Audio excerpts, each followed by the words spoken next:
Welcome back to Baltimore, where the weather, in a word, is unbelievable, especially for November. Temperature 61 now. They say it may reach 65 before this day is over. There is head coach Dennis Allen of the Oakland Raiders. His Raiders have won the toss, and they will receive.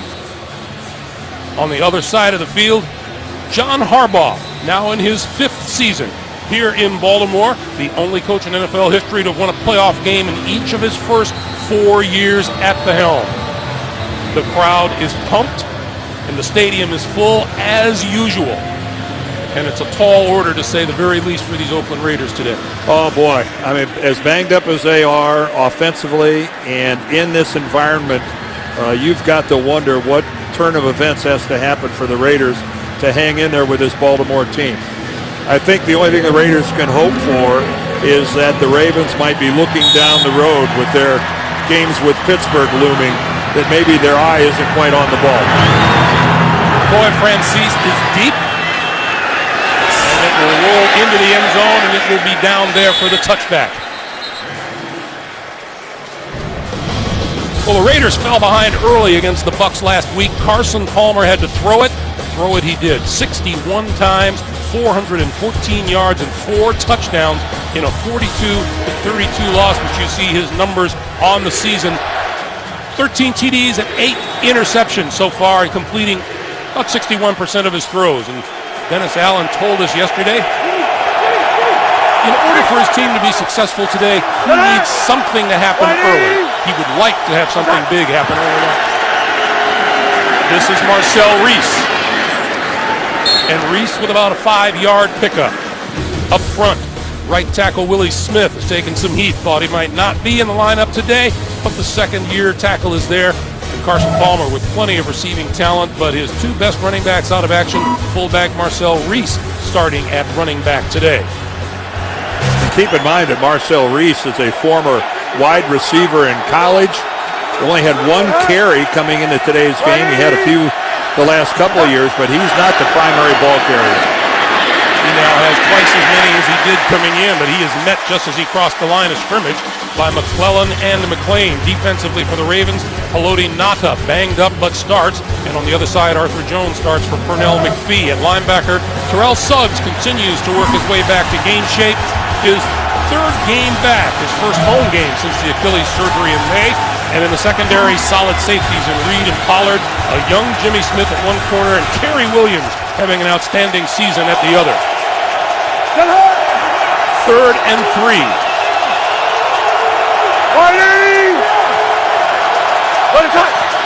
Palmer to throw for the first time today.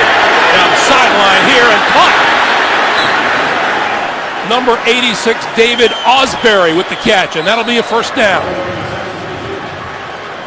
And a throw right on the money from Carson Palmer. Oh, really? I mean, a beautiful touch pass by Carson Palmer, right over Osbury's shoulders, just running a wheel route right up the sideline. And he gets past Bernard Pollard, and he barely kept both feet in bounds, making that catch. But inbounds they were. New set of downs for the Raiders at their own 47. Palmer throwing the other way. This is Darius Hayward-Bay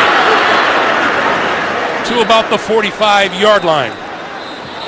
Darius Hayward-Bay attended the McDonough School in Owings Mills, Maryland, about 20 miles from the stadium here, and attended University of Maryland.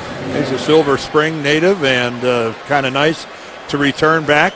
The bad news for the Raiders is that this is another game in the Eastern time zone, and it is very difficult for the Raiders to achieve success in the Eastern time zone. It's been a struggle for them over the years, and they've got 5 such trips here in 2012. This is a 10 o'clock in the morning start in California. Palmer, deep drop on 2nd and 2, and he's going to go deep. Down the middle of the field, it is incomplete at the goal line. Intended for Denarius Moore, covered well by Kerry Williams. Yeah, covered very well by Kerry Williams. He knew he had some safety help back to the inside, but that was an outstanding piece of work. And Kerry Williams a little fired up. That's, you want to test me early? Okay, bring it on again. I was ready. 3rd and 2.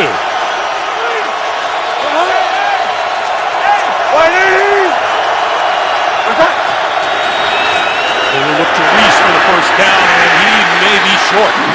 Well, he met Haloti Nada. He met one of the guys in there.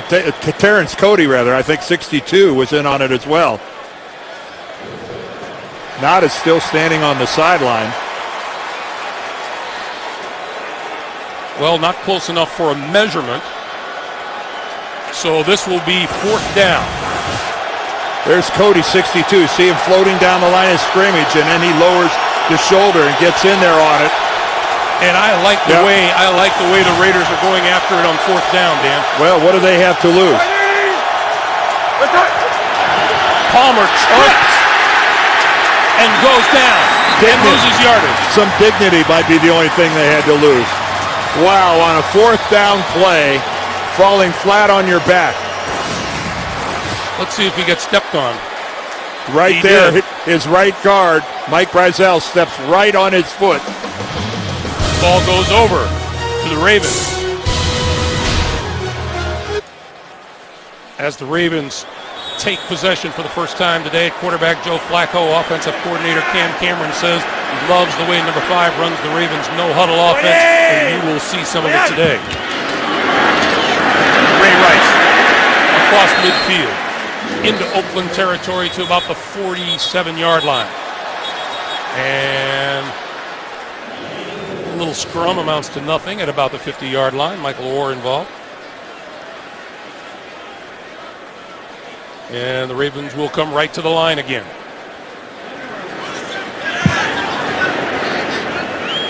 Pick up a 5, it'll be 2nd and 5. Rice again. About 2 yards to the 45. On the line, Baltimore has had its bumps and bruises. Some question marks earlier in the week about right guard Marshall Yanda, but he's in there today. And can the Raiders contain wide receiver Torrey Smith? Speed to burn, 29 catches, 481 yards, and 5 touchdowns for number 82. I think Ray Rice was a little upset after that last run. He got his feet tangled up. He was on his way to at least, I think, a 10-yard gain. Flacco from the shotgun on 3rd and 3. Looks to the near side, and the catch is made by number 81, Anquan Bolden. He's the possession guy, and that's the first down. Well, he's working against Michael Huff, number 24, who's a very good safety, but because of injuries, has now making his 7th consecutive start out at the left corner position. And again, Bolden, a good physical receiver, and against a very physical guy in Huff, you could see the contact, but against a nice throw like Flacco for Flacco, that's tough to defend. Flacco throwing and patted down by Huff that time. Intended for Bolden. It'll be 2nd and 10. These are two tough guys going at it here, Michael Huff and Anquan Bolden. Bolden as strong as any receiver in the game, and that's just outstanding defensive work by Michael Huff, timing the left hand in there on the football perfectly.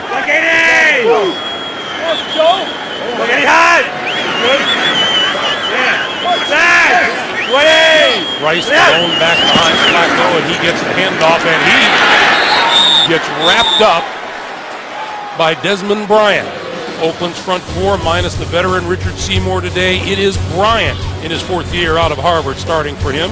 Linebackers, Philip Wheeler, Rolando McClain, and Oakland's 4th-round draft pick, Miles Burris out of San Diego State. And in the secondary, the Raiders getting their starting cornerback, Ron Bartell, back in the lineup. He suffered a broken scapula in the opening game of the season. 3rd and 13. Flacco with plenty of time, and the crossing pattern is complete. Dennis Pitta. But that will be short of a first down, and that'll bring the field goal unit on. Philip Wheeler making the stop. Well, no surprise that the Raider defense appears to be playing with some energy, and why wouldn't they after getting scorched last week? When you give up 251 yards to a running back, and that's what Doug Martin of Tampa Bay did to them last week, you'd expect them to come out this week and play at a pretty high energy level. Justin Tucker along of 56 in his 15 field goals this season. And this one is right on the money. Tucker and the Ravens 3-0. Welcome back to Baltimore. The Ravens went just 22 yards in 7 plays and salvaged 3 points on a 48-yard field goal by Justin Tucker.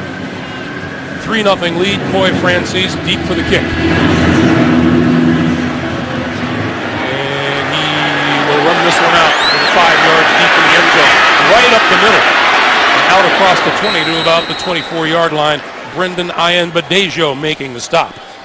To get the latest news, analysis, and predictions from Pat Kerwin, Pete Prisco, and other CBS Sports experts, watch Pro Football 360 live weekdays at 3 p.m. Eastern or on demand at cbssports.com/profootball360.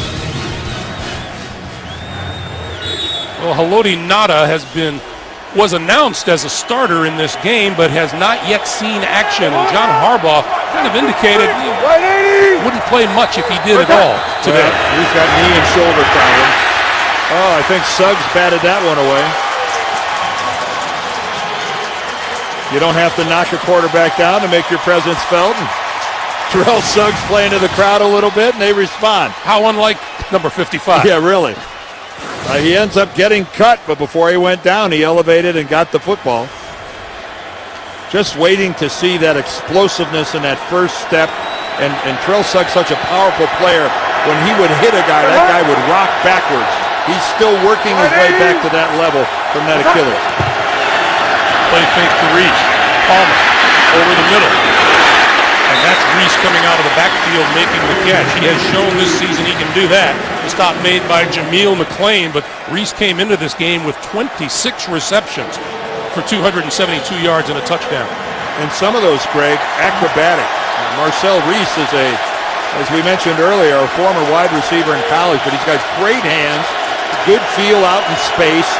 He's an accomplished receiver, but he's not the guy I think you want to have to rely on as your starting tailback.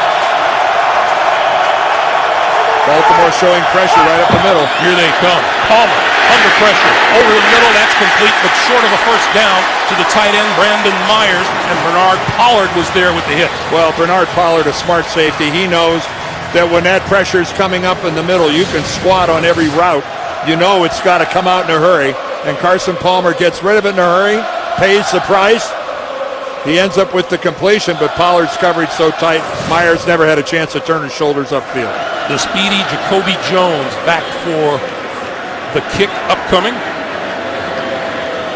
And one of the best ever, Shane Lecker. He might be the best punter ever. I know Ray Guy fans just gulped.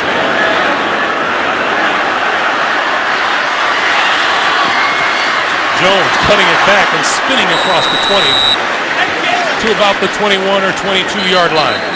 7:11 to play in the first quarter. Joe Flacco and the Ravens. They got penalty markers on the field.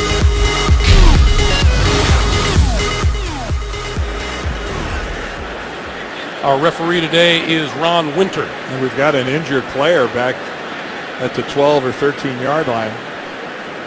Oh, that's Travis Geffel, a linebacker. One of the special teams players for the After Raiders. the play, personal foul, unnecessary roughness, number 51 of the kicking team. 15-yard penalty, first down. Aaron Curry, a guilty party on the penalty. We'll take our time out and be right back. Victims of disasters like Superstorm Sandy, text Red Cross to 90999 to make a $10 donation to the American Red Cross Disaster Relief Fund. CBS Cares.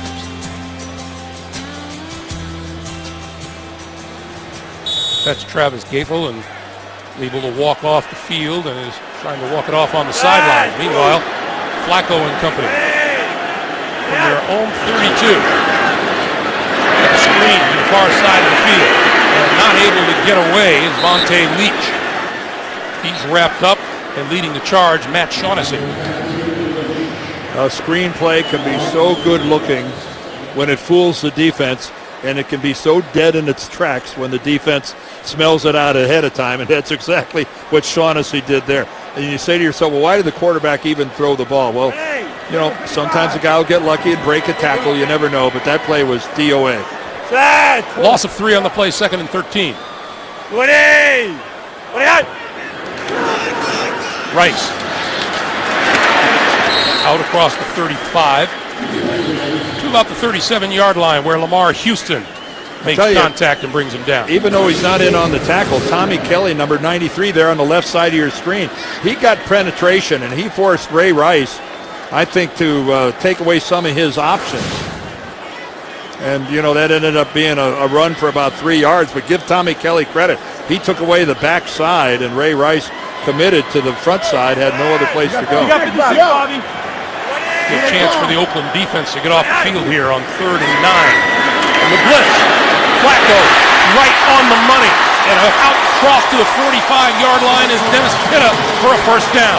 Boy, and Joe gets hit hard, but this safety blitz came from about 15 yards deep. Mike Mitchell, look at him coming again, and Tyvon Branch again coming, but they got such a late start. They both get there way too late. If you're going to run that blitz, you got to start closer to the line.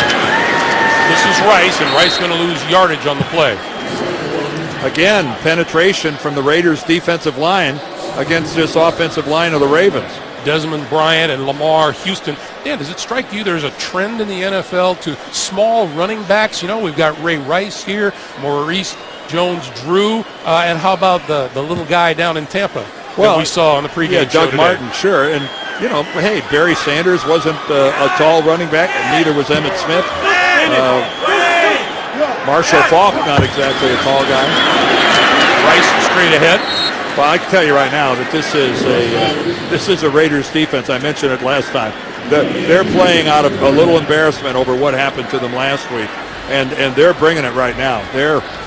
This is a very physical contest so far on the line of scrimmage, and the Raiders aren't giving ground very easily.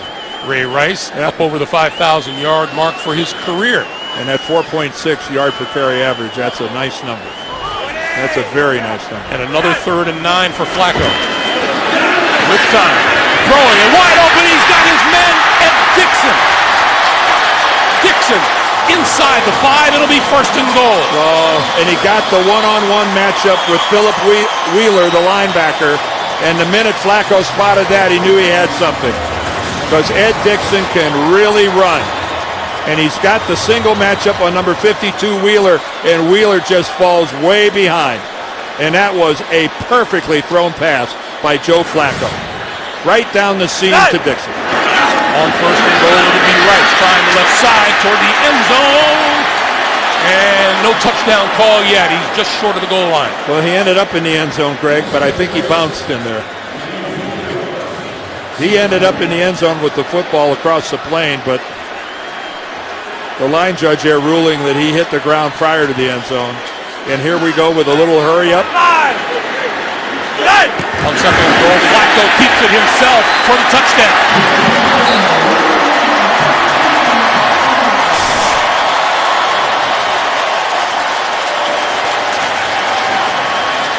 Well, all set up with that beautiful seam pattern to Ed Dixon and a perfect throw by Joe Flacco.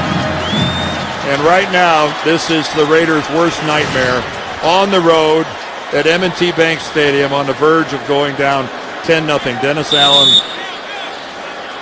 this is not the way you wanted this baby to get underway.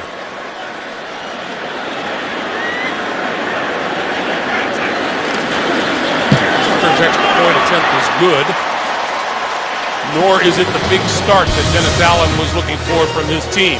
Joe Flacco, his 2nd rushing touchdown of the season, and the Ravens are on top, 10-0.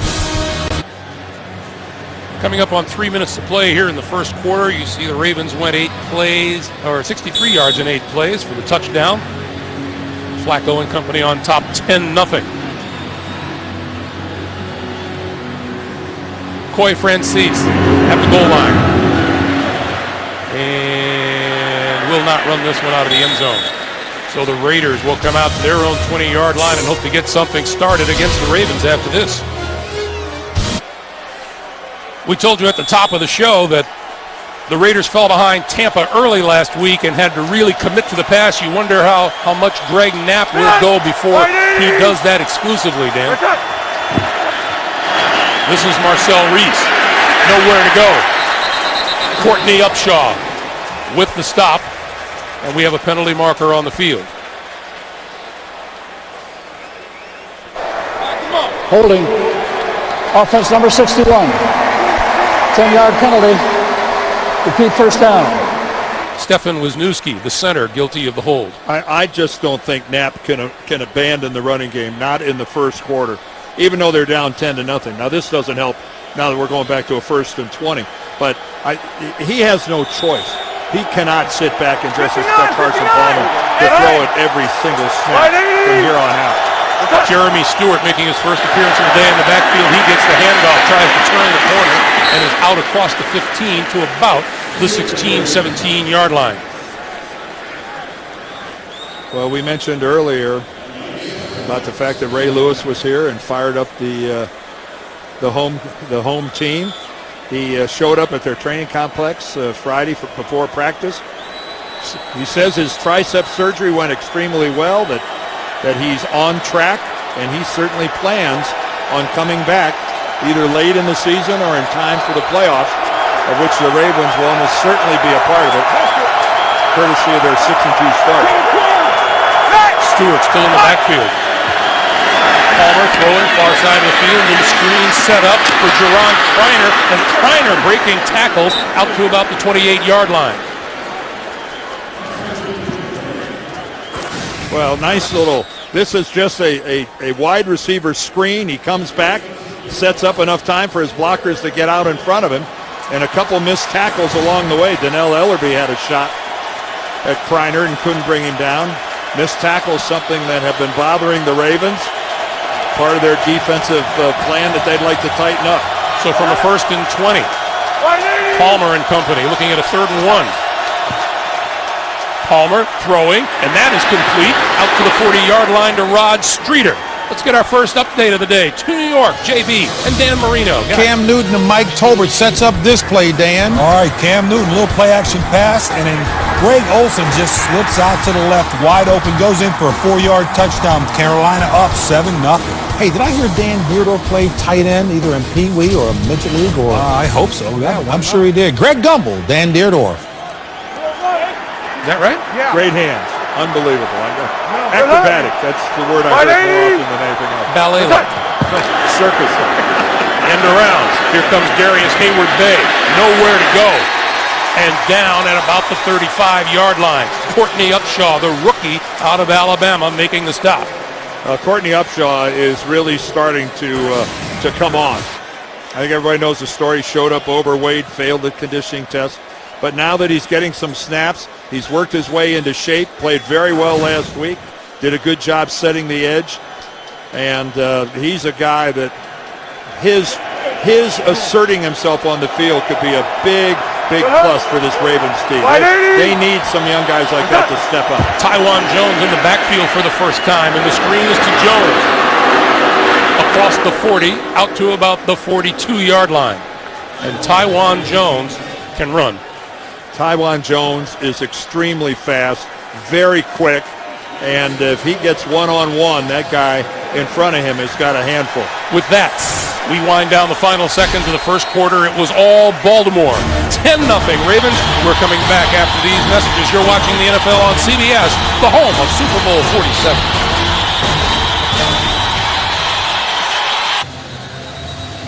Head coach Dennis Allen saw his Raiders go without scoring in the first quarter for the first time all season long.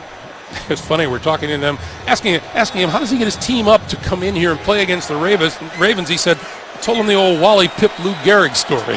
Yeah, I'm sure that really resonated with him. A bunch of those younger guys on the team said, who? 3rd and 7. To start the second quarter. Palmer running out of time, throws complete, but going nowhere is Reese with the catch out to about the 45-yard line.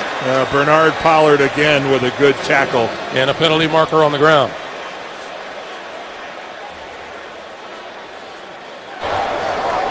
Holding. Offense number 65. That penalty declined. Makes it 4th down. You know, we talked with Dennis Allen about this whole process of changing the culture and the feeling and the attitude of the Oakland Raiders. And part of their problem over the years has been penalties. Not so much this year. That's begun to change, but they're shooting themselves in the foot early here today. Yeah, early in this game, but you're right. Over the course of the season, it has been a marked improvement in the self-destructive type of, especially the pre-snap penalty. Jacoby Jones back inside his own 10-yard line. To the kick from Shane Leckler. Barely got it away. It will bounce and take an Oakland Raiders roll down inside the 5-yard line to about the 2, and down there by Mike Mitchell. Tonight, there are more than 3 million jobs open in America today. How's that possible? 60 Minutes finds out where some of the very best of them are tonight.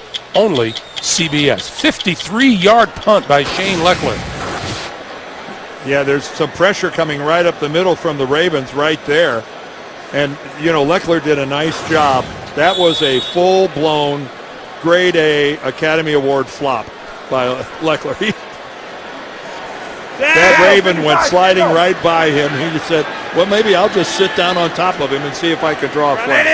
Bernard Pierce starts this series in the backfield for the Ravens. And the first back through is Vontae Leach, and he may have gotten a yard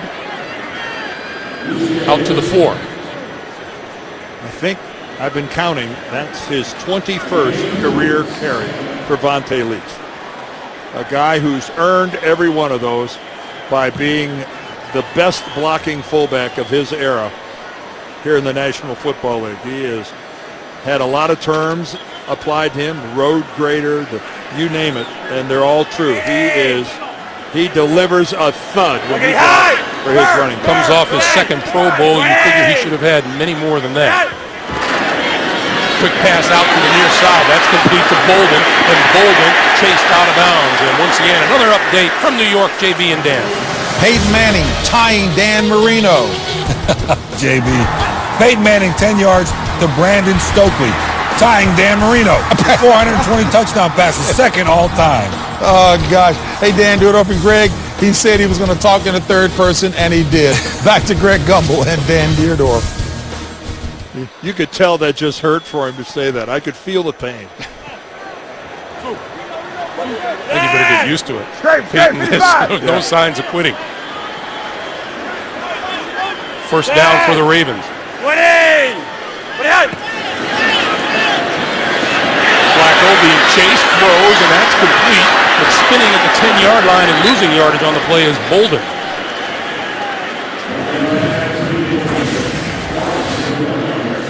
Well, Matt Shaughnessy is going to come right on in the backside. You know, you count on that defensive lineman to chase the play down on the line of scrimmage, not necessarily to go upfield after the quarterback. Give Shaughnessy a lot of credit for that.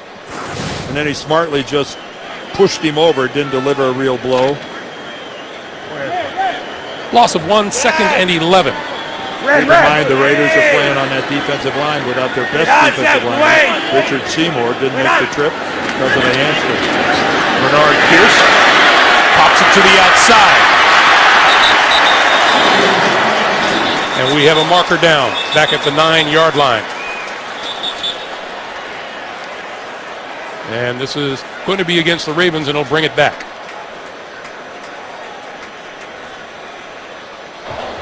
Holding. Offense number 72. Half the distance to the goal. Repeat, second down. It's the rookie right tackle, Kelechi Osemele.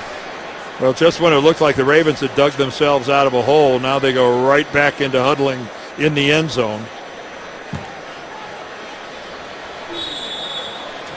John Harbaugh thinking, wow, I thought we got out of there. It could be frustrating. Osemele, though, I don't think they're going to bench him. This kid has a bright future. I love the way he plays. Flacco from his own end zone, far side of the field, and picked off over there by Michael Huff. Well, that was Michael Huff and Jacoby Jones, I believe the wide receiver, going head-to-head right there, and that ball bounced off one of them. Let's see which one it hits. Looks like it went through, at first it went through Huff's hands, and then it might have hit Jones as well. Boy, we have seen Michael Huff doing some hard fighting for his share of the football so far today. Yeah, it bounced off Huff's chest, and look at that awareness, staying active on the sideline and tracking the football. But did you notice how Michael Huff, his eyes never left the football? He was on that thing the whole way. On first down, just inside the 20-yard line. Palmer running out of time and goes down. Bernard Pollard, what a first half this guy's having. And he's been described as a perfect fit here for this Ravens defense, and I don't think there's any question about that. Bernard Pollard can blitz. He's a good open field tackler, and he's got attitude. Ray Lewis, best cheerleader the team in purple has on the field. They might have looked at that play and said, I couldn't have done better myself. Tyron Jones in the lineup, 2nd and 17. Palmer throwing over the middle, inside the 10 to the 5 is Myers, the tight end. And it'll be 1st and goal. Well, he found that soft spot right behind the linebackers and in front of the safeties. That's a narrow window, and Ed Reed gets up looking a little bit like that hurt. But you can see against this zone, it's Ed Reed's play to come up and make. And I think we all know that Ed's got a bad shoulder, got a torn labrum in there, and that hurt Ed Reed. He's wincing. Palmer, 9 out of 11 for 90 yards. And penalty markers fly. The snap doesn't count. That means it'll be against the offense. False start. Offense number 65. Wow. 5-yard penalty. Remains first down. Listen, this is Groundhog Day for Mike Brazel. He's getting, his third call out so far.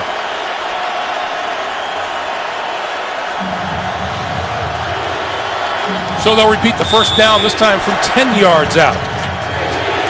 53! Right 80! Play fake.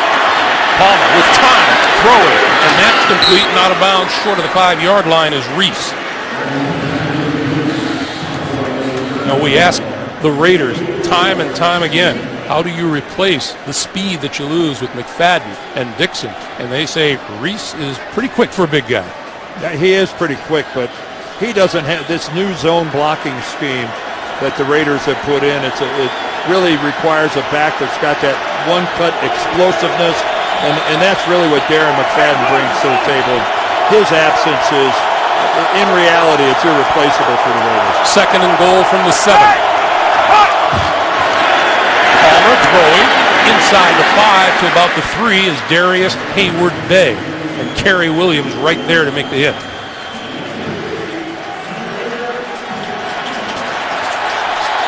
So now 3rd and goal. You wonder, does Carson Palmer continue to throw it, or do they try the ground game again? Which has not been a ringing success so far. No, it hasn't, so you know that's got to change the thinking for Greg Knapp, the offensive coordinator.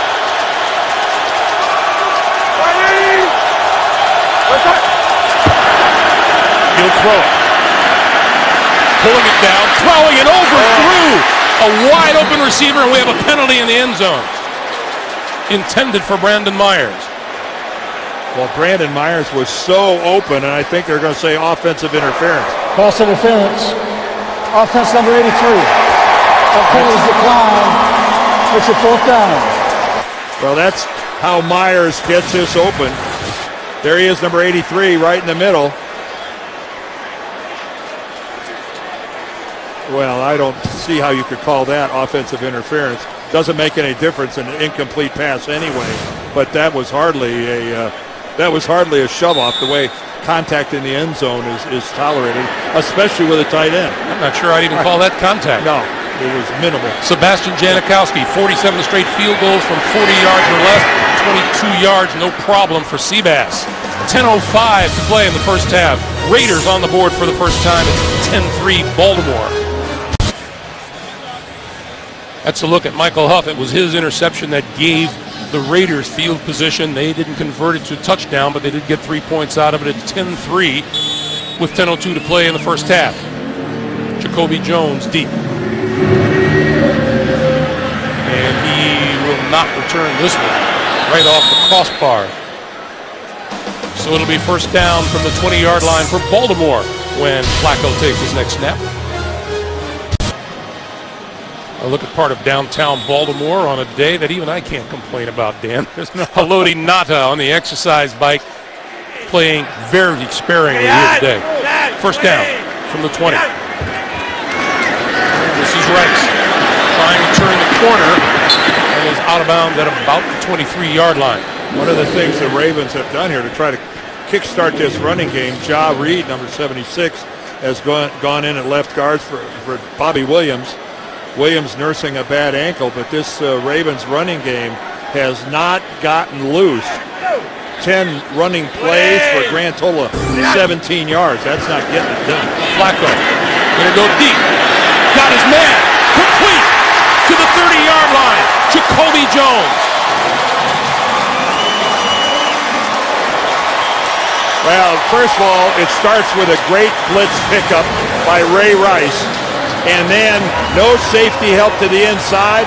I don't know if Michael Huff was expecting any, but once Joe Flacco saw that one-on-one matchup, he knew a guy with Jacoby Jones' speed is going to win. End around. Jacoby Jones to about the 24, maybe the 23-yard line. And that's where Tyvon Branch comes up and lowers the boom, the proverbial boom. Branch, their leading tackler, and he's led this team in tackles for the last couple of years. And you know Cam Cameron, the offensive coordinator of the Ravens, boy, you love dialing up a deep pass like that and getting the exact coverage you know will make it work. Alaska. Second and 4 from the 24. Flacco going for it all. Incomplete in the end zone. And once again, Michael Huff right in the middle of everything. Yeah, this time Torrey Smith, the intended receiver, and Huff looks like he's a little hurt. Michael Huff not able to get out of the end zone. But again, look at his ball awareness. Michael Huff plays the football the whole way. And he's a little hobbled as he heads over to the Raiders sideline. So he's off to the side and I believe replaced by Phillip Adams in the secondary. And once again that time, Greg, the Raiders came with a lot of pressure and weren't able to impact the play. And that puts these guys on an island out there in the secondary. There is Adams, the third-year cornerback out of South Carolina State, as Flacco looks at 3rd and 4. Keep in mind, they just cut one of their starting corners, Pat Williams. Quick pass, complete, inside the 15, inside the 10, to the 5, and Dixon, it'll be 1st and goal. Well, in the National Football League, boy, you break that first tackle, as talented as these guys are, you're just asking for a big play. And that's what Ed Dixon, just right there on a little crossing pattern. But once he breaks, he breaks a couple tackles, away he goes. The simplest pattern for a tight end to run the little crossing pattern. It's it right in stride. They fake over the middle, touchdown. Dennis Pitta. Pitta's 3rd touchdown catch of the season. And a pretty good answer by the Baltimore Ravens. That was a good-looking drive. Predominantly through the air. That was a Joe Flacco drive, spreading the football around, letting everybody get involved. Good play action fake, no pressure at all. And Matt Giordano, the safety at 5'11", no chance going up for a leaping 6'4". Dennis Pitta. Justin Tucker's extra point is good. Now we have 7:49 to play in the first half. Flacco has run for one. He's thrown for one. The Ravens on top of the Raiders at 17-3. 5-yard touchdown pass to Dennis Pitta caps a 6-play, 80-yard drive for the Ravens. And it's a 17-3 Baltimore lead. Coy Francis deep for Oakland. And will not get a chance to return this one. This is in the nether reaches of the end zone, and Oakland will start From their own 20-yard line, in honor of Veterans Day, for every point scored during the NFL's Salute to Service games, the league will donate $100 to each of its non-profit partners, the Pat Tillman Foundation, USO, and Wounded Warrior Project. To join the salute and learn more, visit NFL.com/salute. A good idea. A very good idea. A lot of veterans in attendance here today. A ceremony before the start of the game. The crowd showing their appreciation, deservedly so. And right now, Carson Palmer with 5 wide receivers.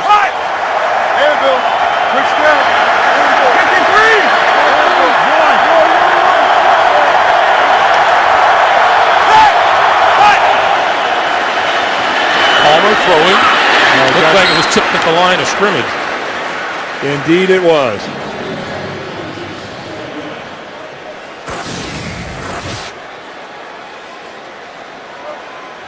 D'Angelo Tyson, number 93, gets up there and gets a hand on the football. The rookie, 7th round draft pick out of Georgia. He was about 3 yards off the line of scrimmage when it got up and blocked up.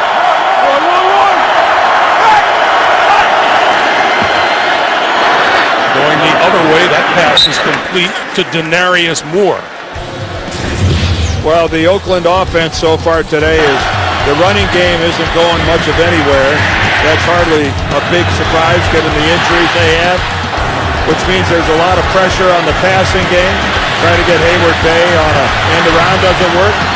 And then a wide open guy in the end zone, he overthrows, although it wouldn't have mattered. He was called for offensive interference prior to that overthrow. Oakland with just 10 rushing yards on the day and 3 first downs. Looking for one here on 3rd and 3. The pass is complete to Marcel Reese. And that'll be a first down at about the 33, maybe the 34.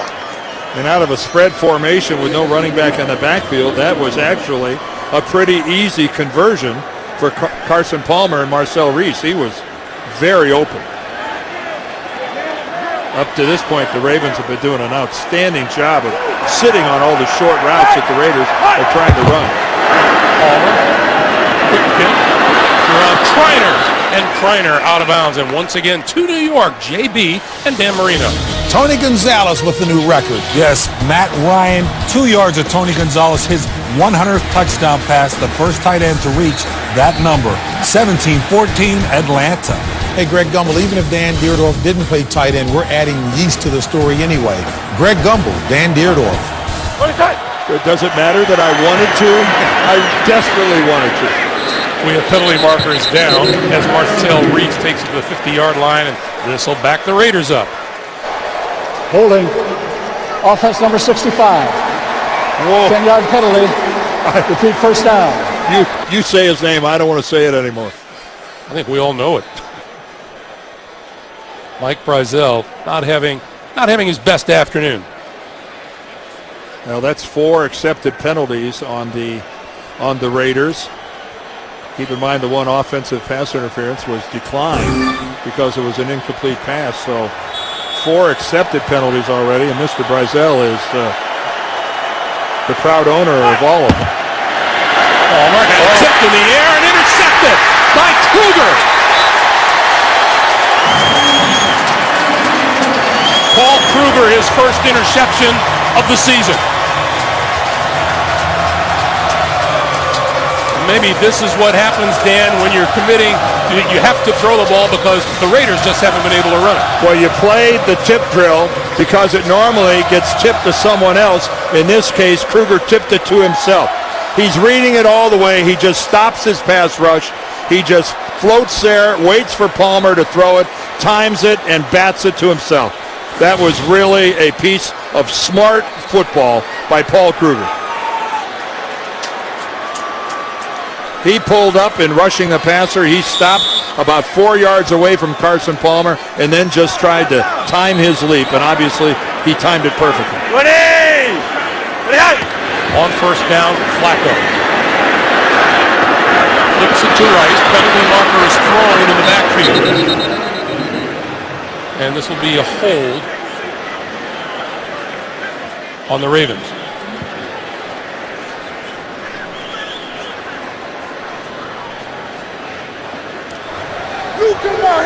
The little use of hands to the face. Number 76, offense. Dan, as an 10-yard offensive penalty. lineman, Repeat first down. as an offensive lineman, what do you do for a guy jumping up and batting passes down in front of you? Well, if he's right in front of you, you let him have it. You punch him right in the midsection. You cut him. You do whatever you can to get those hands down. Now, in that situation, Kruger was out in space. He was out to the side. There wasn't an offensive lineman in front of him, and so he had a lot of freedom to time that jump. But no, when a guy was right in front of you, you made him pay the price for trying to go up and bat a pass. You really made him pay a price. First and 20.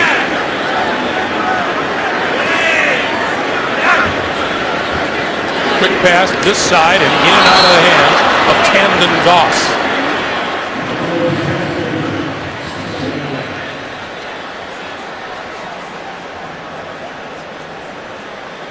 That ball looked like it was kind of descending on its way out to Tandon Doss. It didn't have a lot on it. Kind of like that soft little throw sometimes from a pitcher to the first baseman that you see kind of bounces off his glove. Shadows kind of creeping onto the field now. Some of these passes are going to start in the sun and end up in the shade. Second and 20 now.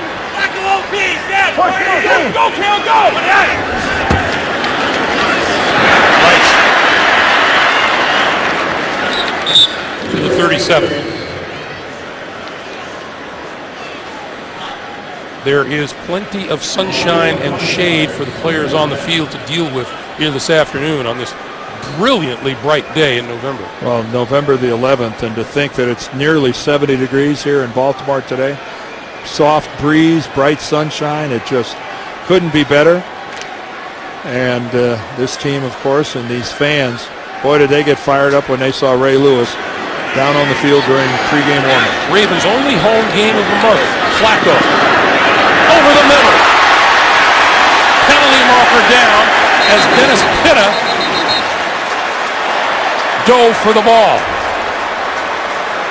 Well, and obviously loses his helmet in the process.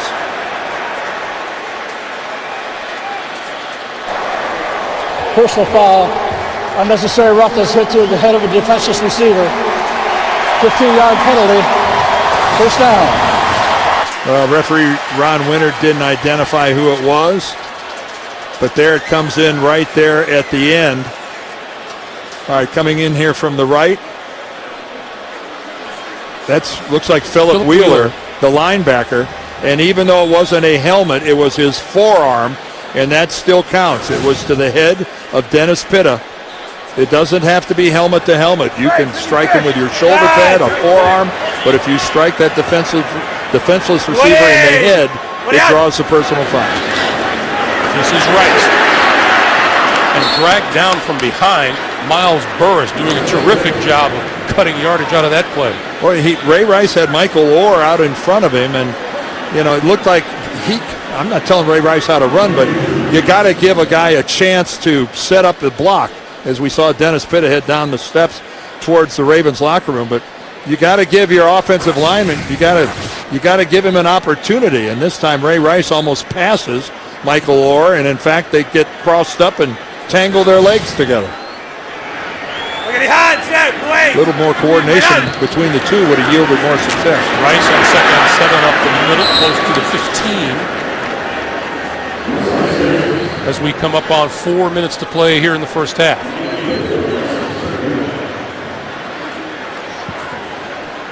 And again, you just look like there's a little frustration in the running game. You see right there, I think Ray Rice was talking it over with Matt Burke, the center.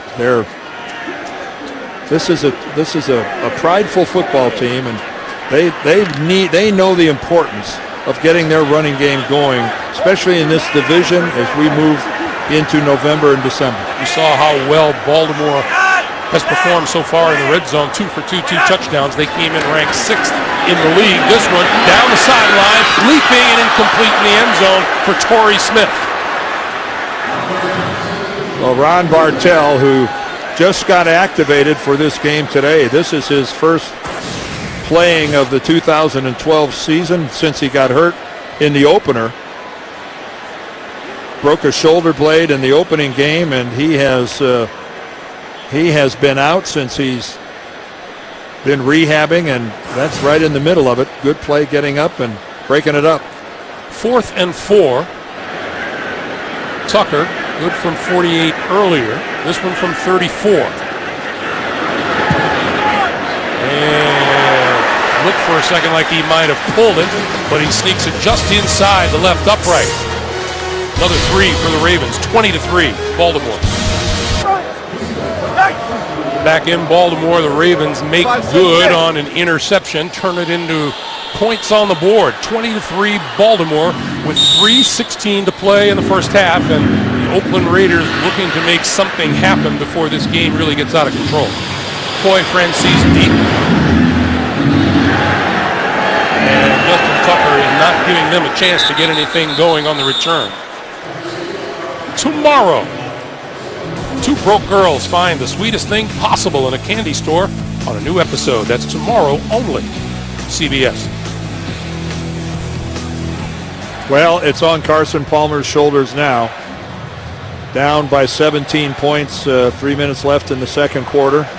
Not that it wasn't on his shoulders to begin with. Again, a reminder, if you weren't with us, Darren McFadden and Goodson, their top 2 running backs, not even here. They're back in California, so the running game, not much of a factor for the Raiders. They've got a grand total of 10 rushing yards, down by 2 touchdowns and a field goal. Number 3, what can you do for us now? Marcel Reese relocates to behind Palmer. Screen for Reese. Left side.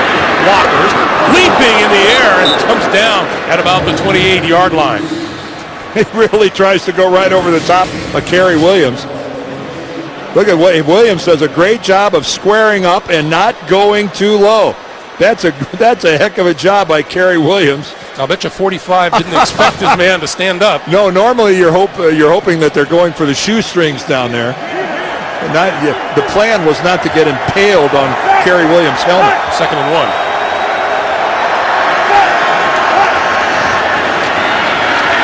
Palmer batted at the line of scrimmage. I think Suggs might have got that one. A bow, please.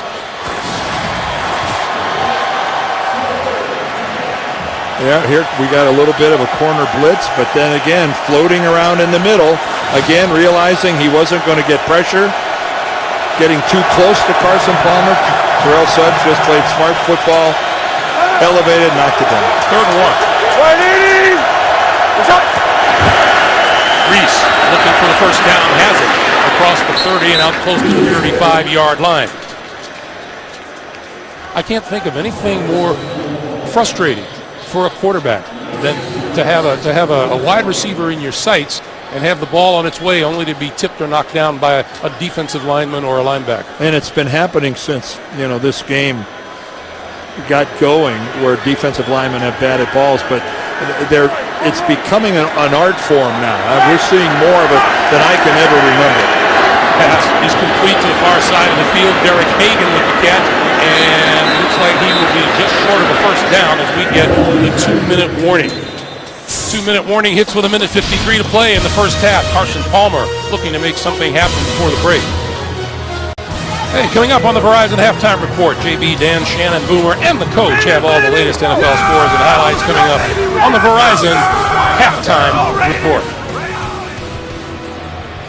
Oakland Raiders have been able to get something on the board in the last 2 minutes of the first half every time they've hit the field this season. They have 1:53 remaining in the first half. Both teams have each of their timeouts remaining. 3 of their timeouts.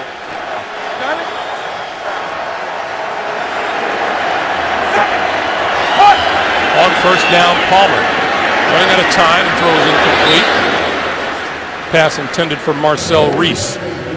And Reese acted completely surprised that Palmer was going to work his way through his progressions and get it out to him. It seems to me that's the role he was playing on that pattern. Ravens were looking at Dennis Pitta for possible concussion symptoms, but he's passed that test. Good news for Dennis Pitta and the Ravens. 2nd and 10. That pass behind the intended receiver, Denarius Moore. It'll be 3rd and 10. And that one looked like it was moderately close to being an interception. This is where the Ravens would like to generate some pass rush. They've had difficulty getting to the quarterback and dropping him. Their sack count is down.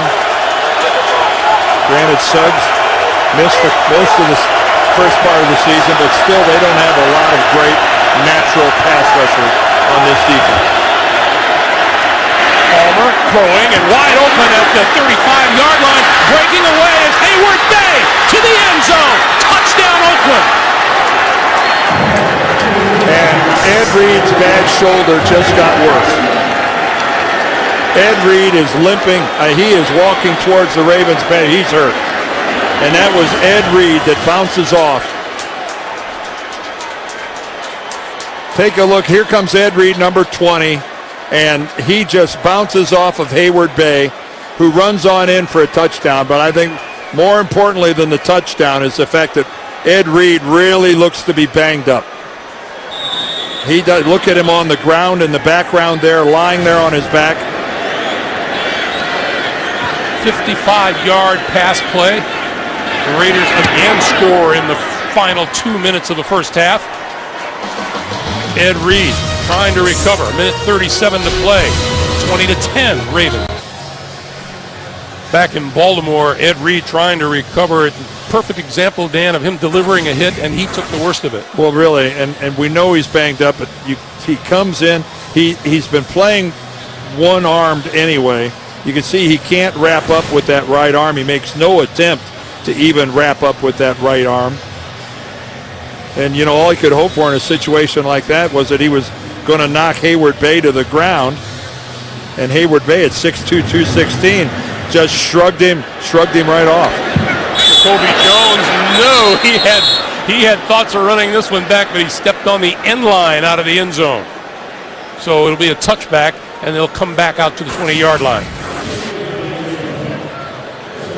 There he is, just barely right on the back line. And the judge wasted no time at all starting tooting on that whistle. Jacoby had a 108-yard kickoff return against Dallas this season. He was looking for 109 and 2/3.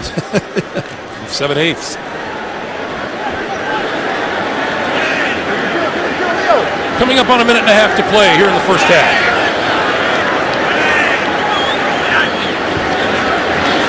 Flacco sets up the screen for Rice. Rice out across the 30 to about the 32-yard line. Again, still have all three of their timeouts. They continue to look at Ed Reed on the sideline. 12-yard pickup for Rice. Another quick pass, wide open, across midfield, inside the 45 to the 42-yard line is Dennis Pitta for another first down. And a timeout is called by Baltimore to stop the clock. 63 seconds to play in the first half. They're knocking on the door again. Ravens hoping for a touchdown, but at the very least, getting Justin Tucker into field goal range. He is the kicker. Well, the Raiders last time came with a blitz, and Flacco just ate it up.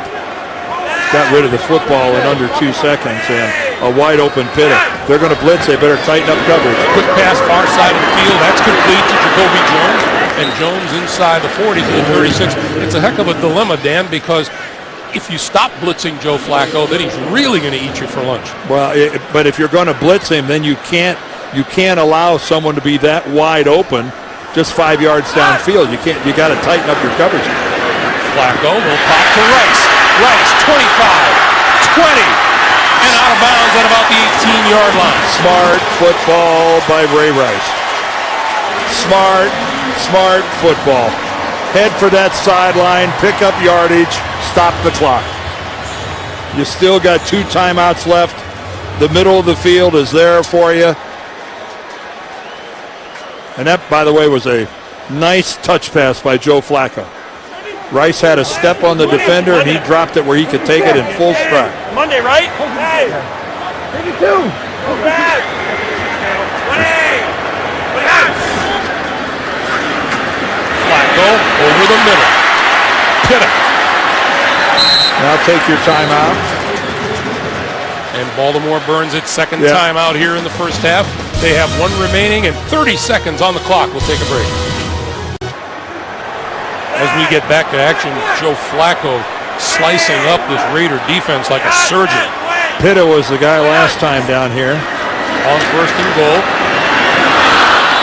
And a little disruption in the play forced Flacco to overthrow Ray Rice. Second and goal. Well, I think, give Flacco credit, I think he saw Matt Giordano, the safety, coming up, and I think he just got rid of it. He thought that was a dead play to begin with, and he threw it away.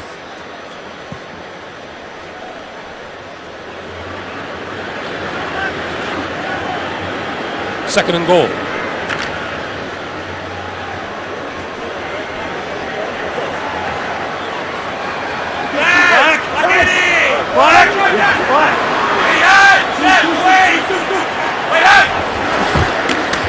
Right up the middle to the end zone. That's just too easy. You know, there's a call that if Ray Rice gets tackled at the line of scrimmage, everyone in the stadium wants to charge a booth and go after Cam Cameron, the offensive coordinator, and say, how in the world could you call that? But you know what? The Raiders gave him a look. Dropping everybody back into the secondary. And good job there. Ja Reed, number 76, gets in there and gets a good block. Burke or Yonda, that's just a really, really good call by Cam Cameron. 24 seconds to be played here in the first half, and Baltimore jumps to a 27-10 lead. Ray Rice right up the middle, and Baltimore answers the score with another score. All-time rushing touchdowns in Ravens history, and Ray Rice just pulled even with Willis McGahee. Well, even though they're not banging out a lot of yards on the ground, you know, Ray has 12 carries for only 32 yards. I think what's significant are the 12 carries. He had 25 last week. That was a season high. He's on his way to a number approaching that this week. Baltimore has scored on 5 of their 6 drives here in the first half. Francine running it out of the end zone. Out across the 20 to about the 22-yard line or so. Well, again, it's a good look for running the football. Wheeler gets taken out by Ja Reed downfield. And, yeah, John's going, well, that was easier than I thought. How could they leave the middle so unattended? If they do, take advantage of it. Now, in the second half, I think the Ravens are going to see more production out of the running game. Ray Rice averaging less than 3 yards a carry is not what they're looking for.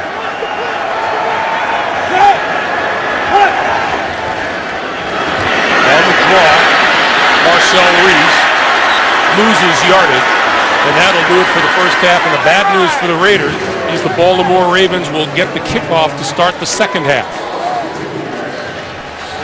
Time runs down here in the first half, and every time the Raiders tried to get something going, Joe Flacco and the Ravens had an answer. 27-10 Baltimore. Back with the Verizon halftime report after this message and a word from your local station.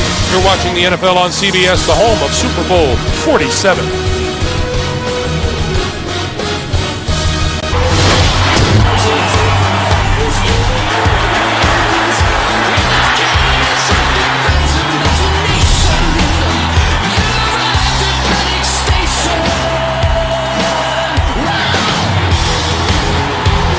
Welcome back to Baltimore as we get set to start the second half. The Ravens with a 27-10 lead over Oakland. Greg Gumbel along with Dan Deerdorf. And the first order of business, certainly for Baltimore fans, would be the condition of Ed Reed, the safety who was knocked out of the game late in the first half. Yeah, and the good news is the Ravens are telling us that it's really a stinger, that it's not going to keep him from playing in the second half. Of course, the Ravens have a lead, and you'd think they want to play him sparingly, but I think we've all learned over the years, Ed Reed, if nothing else, is a tough guy. Yeah, let's talk about the Baltimore offense spearheaded by Joe Flacco. And, boy, I'm telling you, he's got a couple of tight ends that are really, really good. Yeah, he's throwing the ball really effectively, but as Greg said, he's getting both Pitta and Ed Dixon involved. Pitta with 5 and a touchdown. Ed Dixon, 59 yards. Awfully good there, 30 yards of reception on his 2. And again, Joe Flacco spreading the ball around. He's been effective getting it to Ray Rice. Torrey Smith, though, the guy that's kind of been absent from the Ravens passing game so far. And the Ravens will get the football first here to start the second half. And if there is anything extremely urgent for the Oakland Raiders, it's to put the clamps on this Baltimore offense early in the second half. Short kick up front. Anthony Allen with the return to about the 30-yard line. Let's take a look at some first half numbers. Well, you can see right there that the Oakland Raiders have only run the ball 7 times. And, that's just not, that's 7 for 13 yards. So their running game is utterly non-existent. That puts a tremendous amount of pressure on Carson Palmer. And, of course, what's the use of running the ball behind by 17? Here's Ray Rice for a couple. And, again, if you're just joining us, the number 1 and number 2 running backs for the Oakland Raiders, Darren McFadden, Mike Goodson, not in action, high ankle sprain.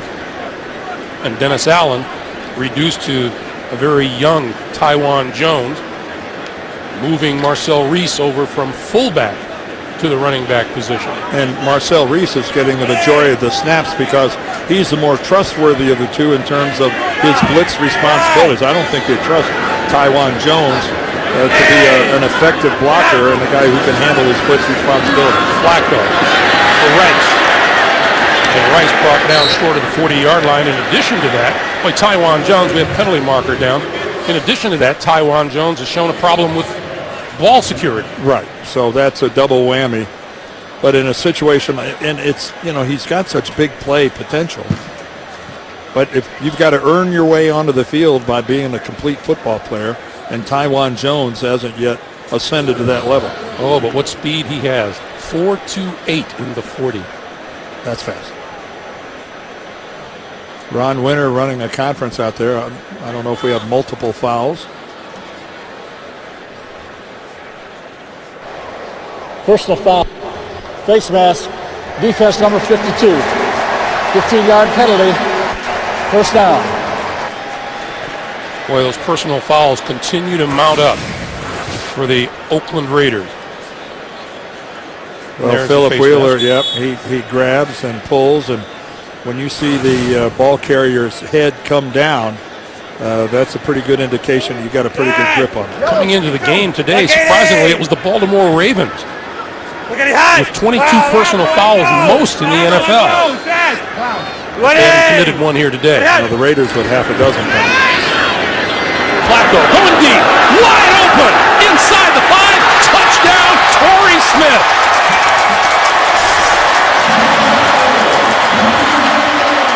Well, I just said, where's Torrey Smith? He hasn't been a part of the Ravens passing game. Well, scratch that. All right, Michael Huff's got coverage underneath. He's playing zone. He turns him over to Tyvon Branch, who I don't know if Branch wasn't expecting that. You could see the way he gets up looking back at Huff. Tyvon Branch was to the middle of the field and could not react back to the outside third in time to get in on the play. And when Joe Flacco looked up and saw Torrey Smith, he must not have believed his eyes. And once again, the Ravens make it look easy getting into the end zone. Well, that was easy. That was easy. 70 yards in 3 plays, a minute 18. Torrey Smith on the receiving end, his 6th TD catch of the season. It's enough to make a head coach smile. Torrey Smith, number 82, on the receiving end of a 47-yard bomb from Joe Flacco. 34-10, Ravens.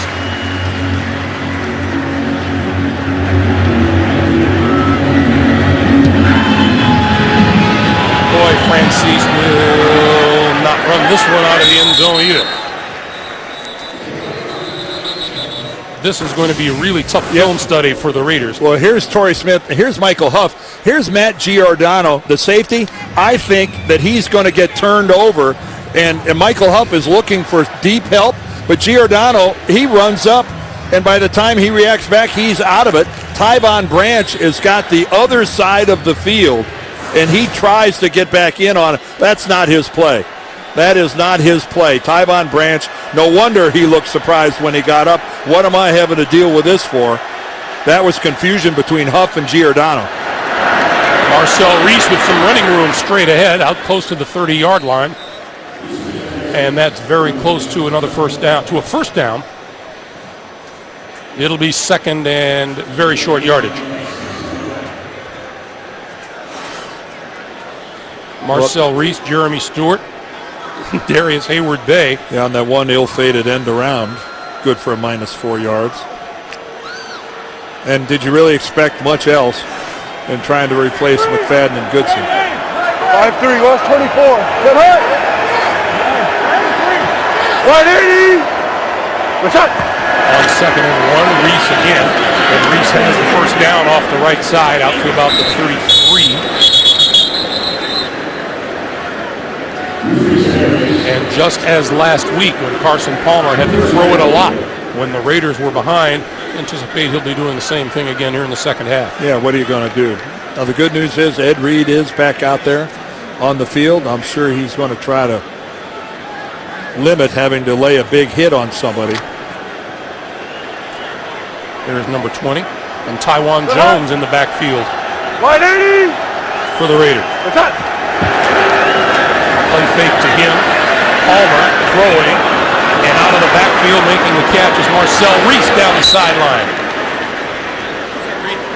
The one thing that the Raiders did emphasize, we're moving our starting fullback to running back, but he can run, and he certainly has proven he can catch the football. Yes, sir. He looks like he's looking down at a foot or something in a lower leg is bothering him. It looked like either McLean or McClellan looked like they got lost in their coverage on Marcel Reese. Jeremy Stewart into the game in the backfield. And he was way too wide open. From the 42, the handoff is to Stewart, and Stewart to about the 40. And Terrence Cody in on the stop. Keep in mind, Stewart there, number 32, was on the practice squad yesterday. So that's where the Raiders are in trying to make something happen with their running game. Now just looking, Haloti Ngata is not on the field. He's on the sideline for the Ravens, along with that man, Ray Lewis. 2nd and 7. What's up? Short drop and batted down again at the line of scrimmage. Wow, I think Upshaw might have got that one. That might have been Courtney Upshaw, who's really starting to come on. He's number one, working to the inside, and you're right, working against Mike Brazel, the right guard. Gets a little bit of a push, but gets up and blocks the ball. And this is a good sign for the Ravens defense as they head into these games with Pittsburgh and San Diego that Upshaw is finally starting to make his move.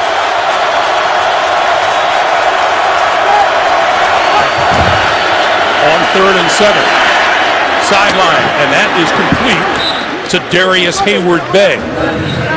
And that is out of bounds at about the 31-yard line, and that's enough for a first down. Well, the Pride of Silver Spring working over here on this side of the field. Shockey Brown has got the coverage, but that was a good pattern. Hayward-Bay has come a long way. I remember when he was a rookie, and the only knock against him was he couldn't catch. Which is fine if you're not a wide receiver. Other than that, everything was pretty peachy. Carson Palmer going to go for it all to the end zone. Touchdown, Denarius Moore.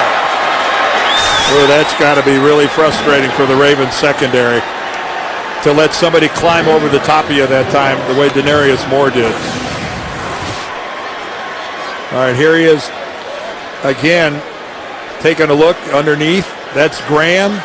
And I don't know if he's expecting safety help, but you got three Ravens all standing there, Williams and Reed all standing in the end zone, staring at the back of Denarius Moore. That won't make Dean Pease very happy. Dean Pease, the defensive coordinator for the Ravens. Denarius Moore came into this game averaging more than 16 yards a catch. This one goes 30 yards for the touchdown.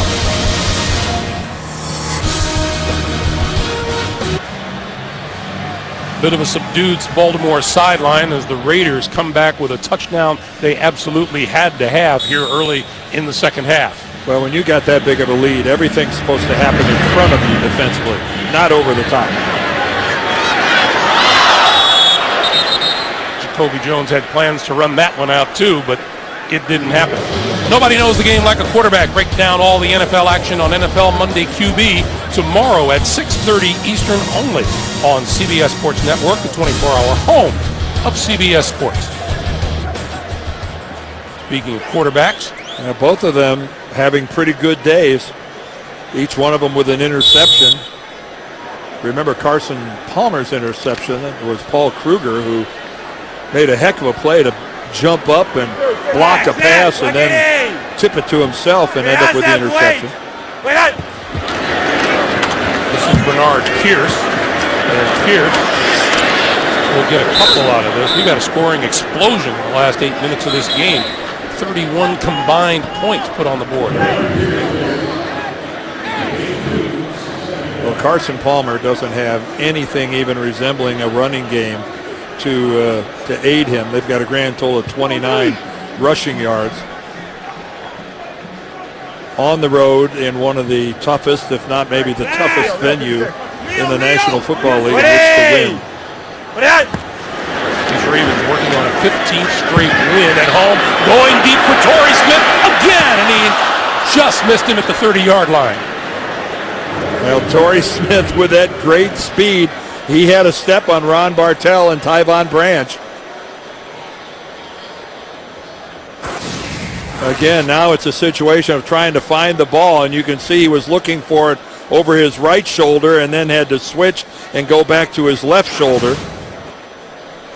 Torrey Smith, a teammate of Laquan Williams at Maryland, also of Darius Hayward-Bay. Yeah, Flacco had to throw it to the outside because of the inside pressure of Tyvon Branch.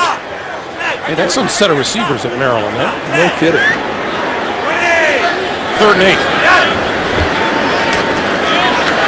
Flacco pulls it down, under pressure, and throws incomplete. On his way down, Miles Burris all over him.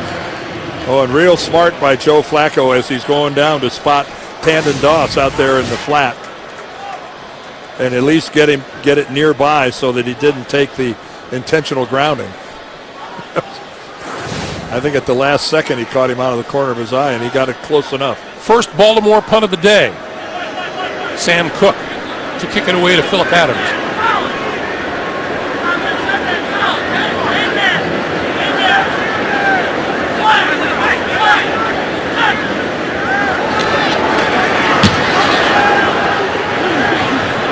Adams with a chance to return this one from his 25. Lost the football. Bouncing around. Still on the ground. And covered by Baltimore.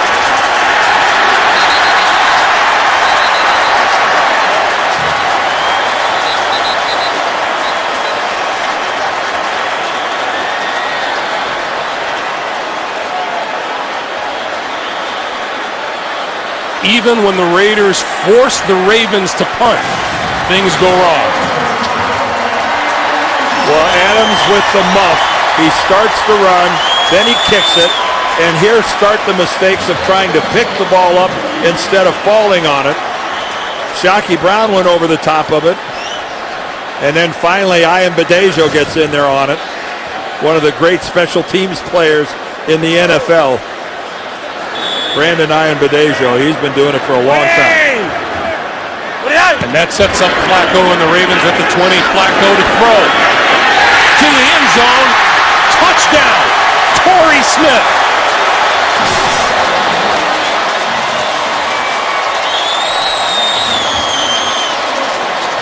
Boy, for a moment it looked like Giordano was knocked out. He was just lying there completely motionless. Well, Cam Cameron and Joe Flacco go for the jugular. After the turnover, let's go right for the big play. Again, the Raiders come with pressure and don't get there. And Torrey Smith splits Bartell and Giordano, and Giordano takes a really heavy hit. And right now, Dennis Allen is finding out that everything he had heard about coming to Baltimore is true.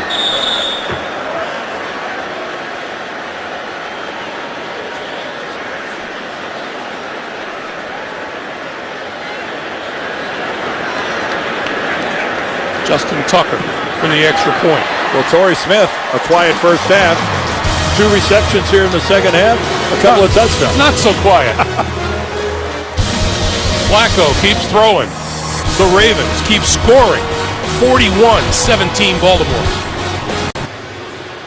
9:20 to play here in the third quarter.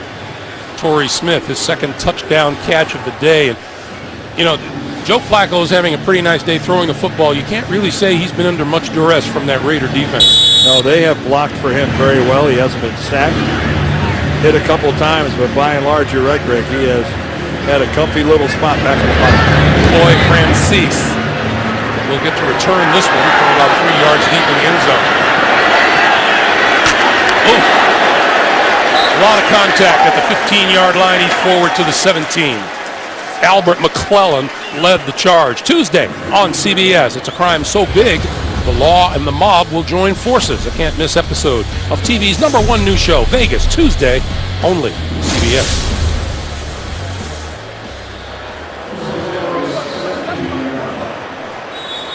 Joe doesn't go back to the dugout and phone home every time he throws a touchdown pass, does he?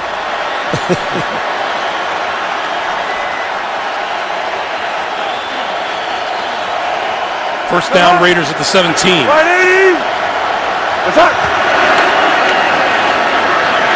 Palmer stepping up, throwing deep down the middle of the field. Almost intercepted by Kerry Williams, intended for Darius Hayward-Bay. Well, Kerry Williams almost got his 5th interception of the year. Again, he does a good job of playing the ball. He elevates first, and Hayward-Bay, he got his hands on it too, right there. So between the 4 pairs of hands, nobody came up with it, but well defended by Kerry Williams. And again, Ladarius Webb being out of the picture now on IR. Williams, Smith, these guys have a lot more pressure on them. That's another batted ball at the line of scrimmage. This is unbelievable.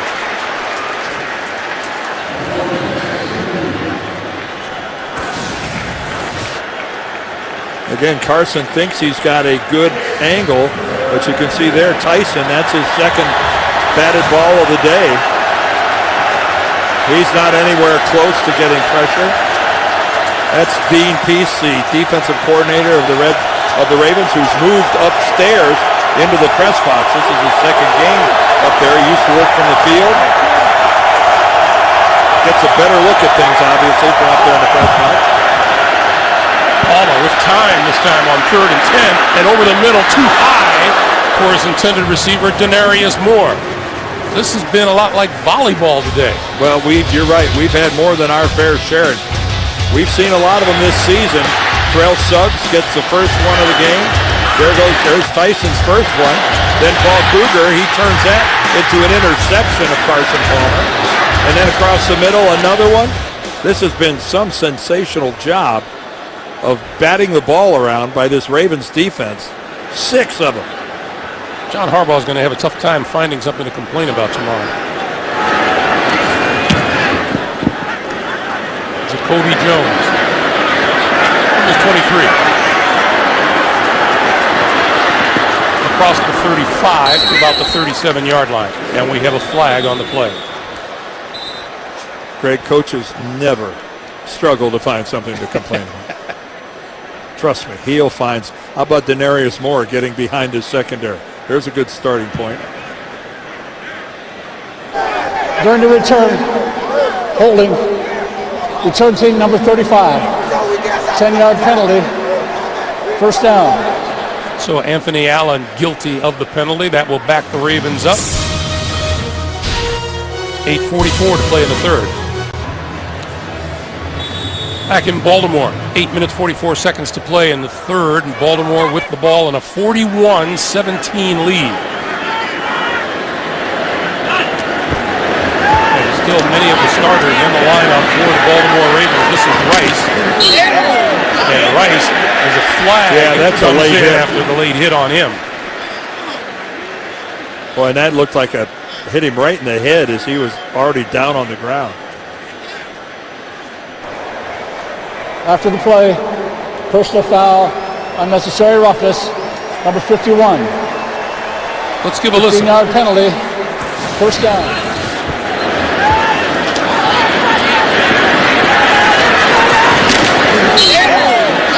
Ray Rice is already on the ground when Aaron Curry comes flying across and just tattoos him right on the side of the head. This game is tough enough without having to take shots like that, where you are in no position to defend yourself, and 4 personal fouls in a game. Greg had mentioned earlier about the Raiders had put those kind of foolish penalties aside. They have reared their ugly head back again today. Yeah, not today. No. This is Bernard Pierce in for Rice, who is on the sideline and not showing too much the worse for wear. It looks like he's ready to get back in. He wants to go back in. Man, he's a football player. We were talking to Ray about Ray Lewis not being on the field. Ray Rice said of Ray Lewis, I call him a modern-day Superman. So we miss his emotional leadership as much as anything. Ray Lewis is pretty much the ultimate teammate. There he is, sitting on the bench. Anthony Allen in the backfield. And Flacco fakes to him, throws on the run, incomplete to the near side of the field, and we get another update from New York. James Brown, Dan Marino, go right ahead. Cincy spanking the Giants. And off another Eli Manning interception, Andy Dalton 10 yards to Mohamed Sanu. Andy Dalton's 4th touchdown of the day, 31-6, Cincinnati, all over the Giants. Greg and Dan. All right, guys, Cincinnati trying to play catch-up in the AFC North. We saw those Bengals last week come up short against the Denver Broncos, but they've got lots and lots of young talent on that team. Yes, they do. But still, that's a surprise. On 3rd and 9. Flacco throwing over the middle. Anquan Bolden. And just a flick of the wrist by Joe Flacco in first down. And let's not disintegrate, boys. Let's not go back in. Again, Joe Flacco, look at him. He looks right, looks left, then comes back and goes to the right. And he threw the ball just in front of Anquan Bolden where he can make the play. Again, Anquan Bolden, as a defensive back, we're looking at Tyvon Branch. You try to reroute the receiver, but Bolden is so difficult to reroute because of tremendous lower body strength that he has. Straight drop for Flacco over the middle and wide open at the 15-yard line. And the leaping catch by Tandon Doss for a first down. And the Ravens are back in the red zone again. Well, Tandon Doss, hardly a big fixture in the receiving game of the Ravens, but that's how you make yourself a part of the conversation. In a hurry, Bernard Pierce to the 12. You go up and help out your quarterback by snaring a pass like that.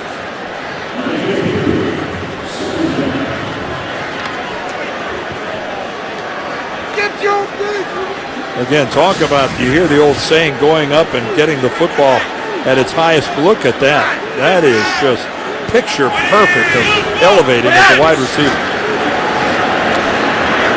Flacco slows down, avoids one tackler, throws it away, and they're going to say that was a receiver in the vicinity. That was Vontae Leach over there. He was close enough to count. Ron Winter pointed to him immediately. Yep. Again, that's the second time Flacco's done that recently, where at the last second he has been able to get rid of the football close enough to one of his guys to get away with it. Now, that might have been Joe's ugliest pass of the year. Well, you know what, though? It wasn't intentional grounding, and it wasn't intercepted. Got away from Houston, and then he really got banged. Looked like he was bowling. 3rd and 8. Movement. Contact left side. Well, now we'll see if Michael Orr gets away with this. But no question the defense jumped first, but it's got to be an instinctive reaction on the part of the offense. Michael Orr delayed a little bit when he... Neutral zone infraction. He did it. Defense number 99. 5-yard penalty. Remains 3rd down. Smart football by Michael Orr. But I've seen that before where they haven't given the offense the benefit of the doubt, saying, oh, wait a minute, he's got a chance to get back unless his movement forced you out of your stance in the, within that half-second range. Flacco. Incomplete. Anquan Bolden on that side of the field, defended by Zelio Hansen. There is a classic in your face. Hansen said something to Anquan Bolden, and Anquan Bolden pointed to the scoreboard. That's all he did. Hansen, he was on Bolden. He thought he ran up behind it. Look at this. And I'm telling you, there is no rejoinder. There's no response. There's the scoreboard, pal. Take a peek at it.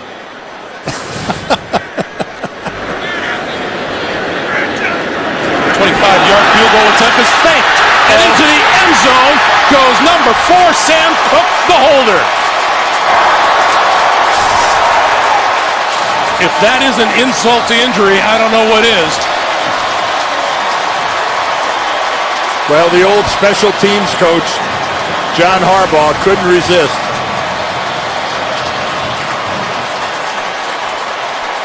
Wow.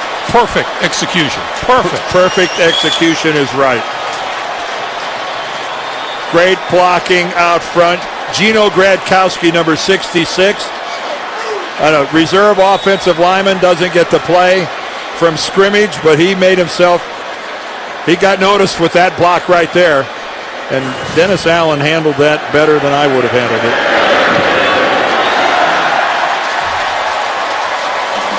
.540 to play in the 3rd. Baltimore looking at Oakland in their rearview mirror. Only twice previously have the Ravens scored as many as 48 points. They tie the franchise record today with a lot of time remaining to eclipse that. Well, it'll be interesting to see, Greg, if we play the rest of this game without a fight. That will stir the emotions of the guys in the white jersey. Francis running this one out of the end zone. And out to about the 20-yard line, and here's a little bit of pushing and shoving at about the 25. Yeah. A Wednesday primetime player. JB, Chris Collinsworth, Phil Simms show off America's favorite game on a whole other level. Inside the NFL Wednesday on Showtime. You play the game. Hey, I don't blame the Ravens for what they did. That's part of football. You got to be able to defend football. But that will, I'm sure, for some of the Raiders, flip their switch. To where they're going, okay, if that's the way you want to play. Tywan Jones to about the 22. Let's go back to that fake field goal. Well, it just really well executed. Sam Cook is the holder, and it's a rare opportunity for Cook to get to do something like that. And how about a little love from the leader? Hi, I'm Ray Lewis. You're a kicker, aren't you? Yeah, how long you been here? 7 years, that's the answer to that question. It will also be interesting is to see just how many of the Ravens regulars continue to play this game. Jones still in the backfield. Carson Palmer fakes and goes deep down the middle of the field. It is incomplete off the hands of number 80, Rod Streeter. Let's get back to New York for another update. JB and Dan Marino. Phillip Rivers not helping his cause. Oh, no, this is a bad interception, too. Phillip Rivers rolls to his right, and he just throws it right into the chest of Leonard Johnson. He breaks a tackle. He goes 82 yards down the sideline. This puts Tampa up 31-21. 14 unanswered by the Bucs. Greg Gumbel. Dan Dierdorf. All right, thank you, guys. That Tampa Bay team is going to be something, aren't they? They're one big play after another, aren't they? 3rd and 7. Palmer over the middle and incomplete, bobbled right across the field by Darius Hayward-Bay. That'll force the punt. Boy, he was right in his hands. He was wide open. Sometimes when you're losing, it just seems to snowball.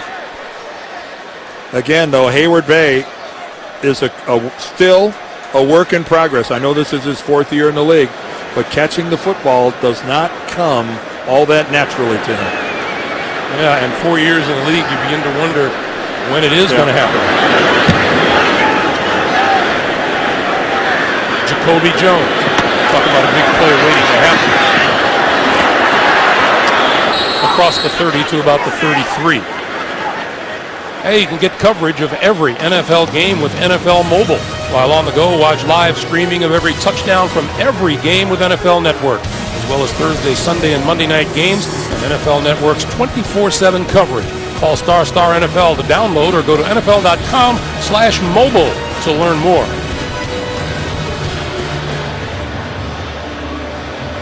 Well, if you'd ever like to work on your running game and try to tweak some of it, this would be a perfect opportunity.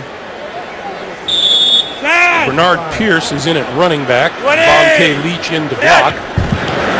And this is Pierce trying to turn the corner on the left side and up the sideline.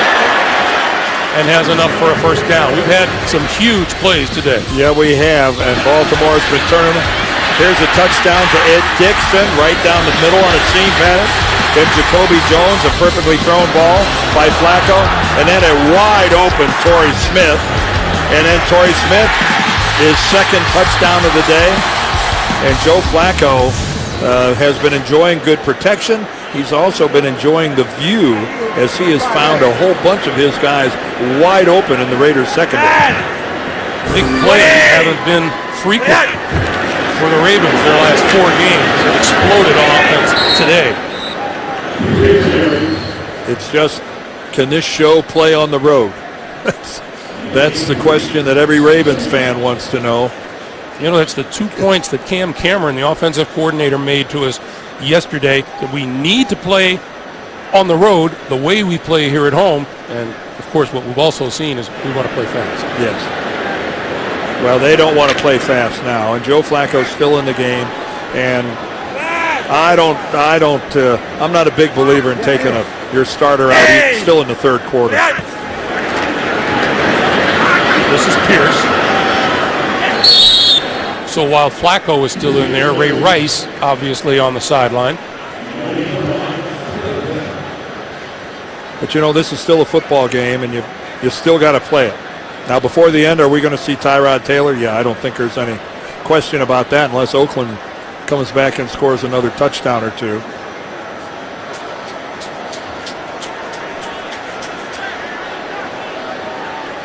But 48 points with little less than 3 minutes to play in the 3rd quarter. That's a pretty staggering output. Here comes the blitz. Flacco over the middle. Oh! Incomplete. And Michael Huff had himself an interception right on his fingertips. Well, in back-to-back series, 2 Raiders had the football right in their hands. Hayward-Bay offensively, and now Michael Huff. That ball was thrown out in front of Torrey Smith, and he just was able to get a hand on it. And Michael Huff, he's pretty sure-handed. He's not one of those guys in the secondary that lacks ball skills. Here's Phillip Adams, who muffed the punt last time down. He's going to let this one go, and this one floats out of bounds, and this is going to be tough field position once again for the Oakland Raiders, who are really up against it, as any visiting team is coming in to this stadium. Well, we talked about, you know, the fact that, yes, they win here at home. And there's this year working on now 5-0 since 2010, working on being 20-1, and since 2008 when Harbaugh got here, they're working on being 32-5. And it's not just that they win here because the crowd is loud, which they are, or they love crab cakes the night before they play. I'm sure they do, but the reality is, statistically, they just play so much better here than they do on the road. And it's also, across the board. And they have some really good players. Marcel Reese. And Reese out of close to the 14-yard line. Looking ahead to the Ravens and what they have upcoming, that's not an easy schedule. Well, first of all, 2 Pittsburgh games in the span of 3 games, sandwiched around a trip all the way to the West Coast. Now that is very difficult. Going to Washington, I know the Redskins are struggling. That's not going to be easy, even though it's very close. And then you take a look at the Denver. You got the Giants, and then finishing at Cincinnati. You and I know, Greg, that's no bargain. The Giants are finding that out today. I'm not sure I want to go to Cincinnati the last game of the season.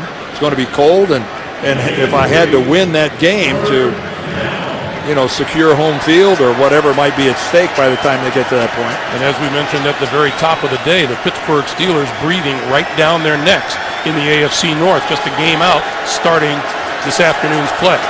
I know some people were concerned about maybe a lack of focus for the Ravens with those 2 Steeler games coming up. Well, at least I think we've had that answered. Palmer on 3rd and 2. Stepping out of trouble, throwing over the middle, and that's complete to Denarius Moore out across the 30 and enough for a first down.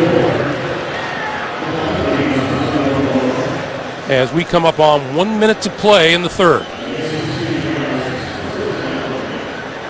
And I know the Ravens would love to be able to generate more of a pass rush on a consistent basis.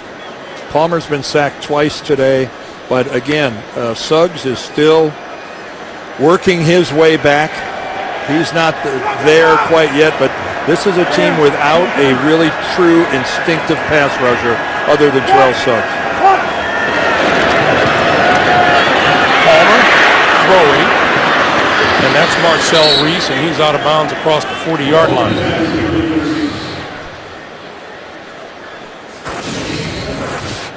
Well, again, another good illustration. Carson Palmer going to his check down.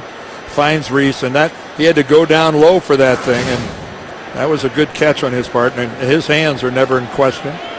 We mentioned earlier when he was at the University of Washington, he was a wide receiver. It's a journey not many guys have taken from wide receiver to actually starting at running back here in the NFL. What's that? Stopping at fullback on the way. Here's Reese, left side, and that'll be the last play of the 3rd quarter. Courtney Upshaw makes the stop. We've come to the end of 3 here in Baltimore with the Ravens in the 48-17 lead. Back after this message and a word from your local station. You're watching the NFL on CBS.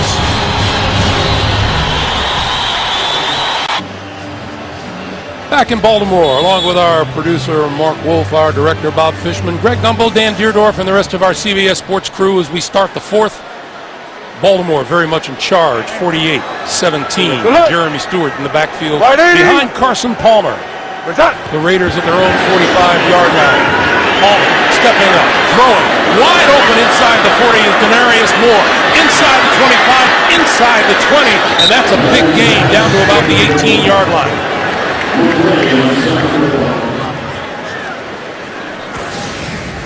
Well, it starts pretty good. Again, Carson Palmer by and large. Jared Valdir there taking Kruger right around the corner. He's played a great game. And this was a little bit of a wobbler, but Denarius Moore so wide open working against this zone of the Ravens. And Ed Reed is sitting this one out. He's yelling ball when it's in the air, but no one within a couple of yards of Denarius Moore. What's that? Palmer looking for the screen. This is Osbury, and Osbury going nowhere. Making the stop is James Ahedibo. And as we start the 4th quarter here, some guys seeing some playing time that might not otherwise, were it not for the huge difference on the scoreboard. And again, with the Pittsburgh game coming up next week, this is a perfect opportunity for the Ravens to get some rest for some of their frontline guys here. This is heaven sent. On 2nd and 15, Palmer under pressure, and he's going down at the 30-yard line. Looked like Paul Kruger with the sack. Yeah. Let's take a look here at the bottom. There's Jared Valdir working against Suggs. He's got him firmly under control. Suggs ends up on top of Palmer, but that's only because Kruger got him from the backside. Jared Valdir there is he's the best lineman the Raiders have. Pretty promising young player, third-year guy, playing a pretty solid left tackle. Tiny guy, 6'8", 321. I know. I wonder what it's like to be that big. On 3rd and 22, pump fake. Palmer going deep, end zone, off the fingertips of Derek Hagan.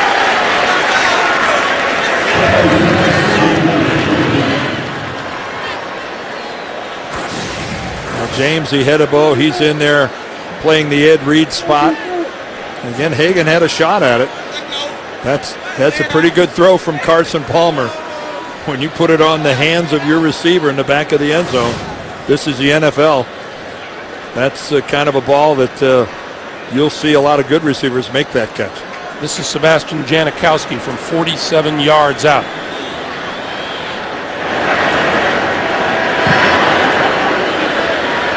No problem.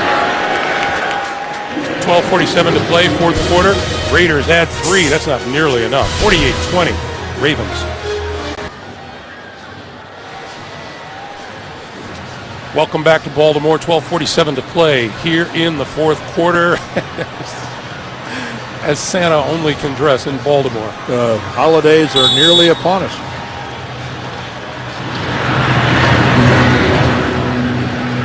Jacoby Jones will return this one from 5 yards deep in the end zone.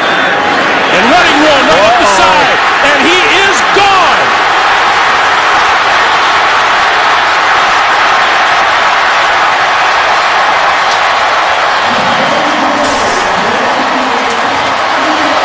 Looks to be about 105 yards.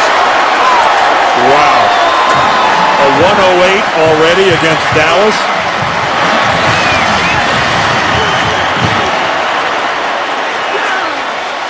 Is he even touched? Not even close. You know what? His lead blocker didn't even have to block anyone. Not even close. That was Anthony Allen outside, out in front of Jacoby Jones, and he had to block no one. He had to run a lot farther for that touchdown than Sam Cook did.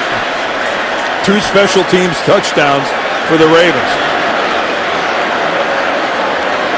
Cook holding for Tucker, and it's good. That's a new record as far as points go for this Ravens franchise.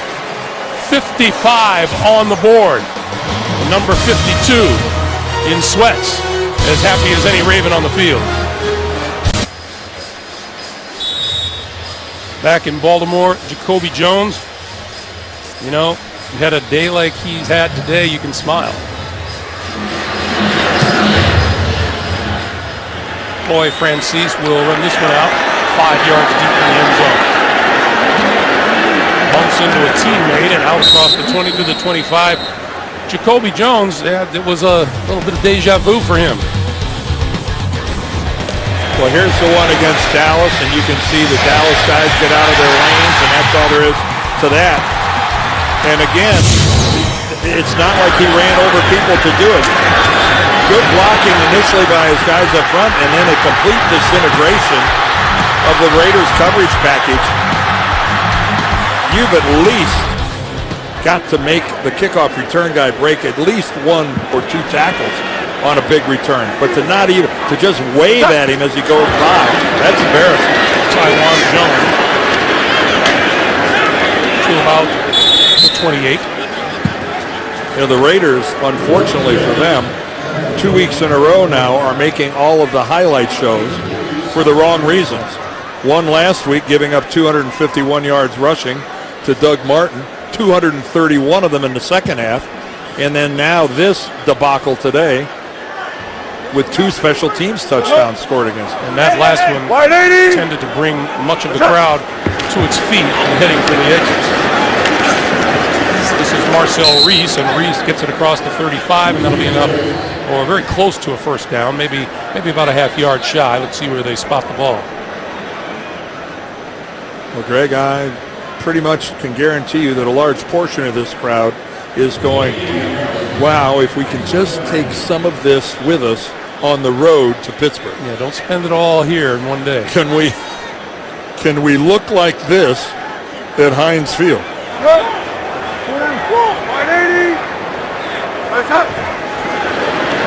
Palmer.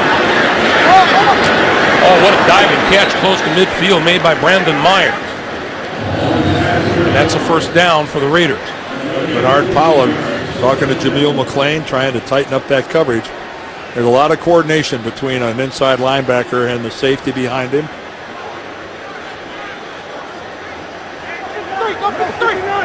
Danville safety, Alabama. Danville safety.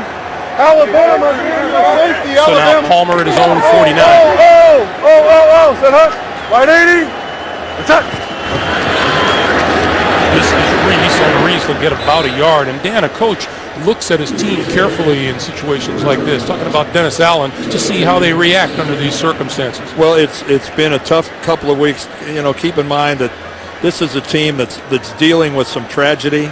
The son of their defensive line coach, Terrell Williams, he died on Friday. The team knew he was sick, knew he was in the hospital. They didn't find out about it until they landed here Friday night. 4-year-old son Tyson. Yeah, that's something that all of a sudden as a football player you look at that and you realize that there are a lot more important things in this world than playing a game. So obviously that didn't help this team. But still, Dennis Allen has his work cut out for him on what do the Raiders have to do in the remaining games this season to salvage this year and lay a couple foundation building blocks upon which to grow. It'll be important to see how they do that. Over the middle, that's completely inside the 30-yard line. And, I asked Dennis Allen, how is it that you're trying to go about changing things around? And he's got a very definite plan in mind. We want to be tough, we want to be smart, we want to be disciplined. Now, they've been anything but disciplined as far as the penalties go today. And that's not indicative of how they've played the entire season. No, but I think Reggie McKenzie as the general manager and Dennis as the head coach, they've got a plan. Carson Palmer threads the needle on that one to tight end Brandon Myers. And that's a first down inside the 20. And Bernard Pollard will he hit. Man, this is a good save. Listen. That is a good, legal, hard hit. Didn't hit him in the head, shoulder pad to shoulder pad. But that's how you deliver a safety. This is Reese. Not much to go on there. Bernard Pollard, 3 years in Kansas City, a couple in Houston, and now finishing, working on his second year here in Baltimore. What a perfect fit he's been for this football team. With his attitude, it's just like he's been playing defense for the Ravens his entire career. Don't see that every day, a two-man rush. Palmer running out of time and finally has to throw it away. Don't see that every day, just a two-man rush and 9 guys dropping back in coverage. Is there any reason a two-man rush should ever get to the quarterback? No, but it's hard to find somebody open when you got 9 guys back in coverage. That's true, but still Palmer had to get rid of it. Well, eventually he did, you're right. And he ends up getting knocked to the ground. Got to give Tyson credit for getting in there. Wasn't quick, but ultimately he got there. 3rd and 8. The 2 against 5, you're right, Greg, they should never get. Palmer throws this one close to the 10-yard line. Kingwood Bay makes the catch, and forward progress will be marked at the 10-yard line.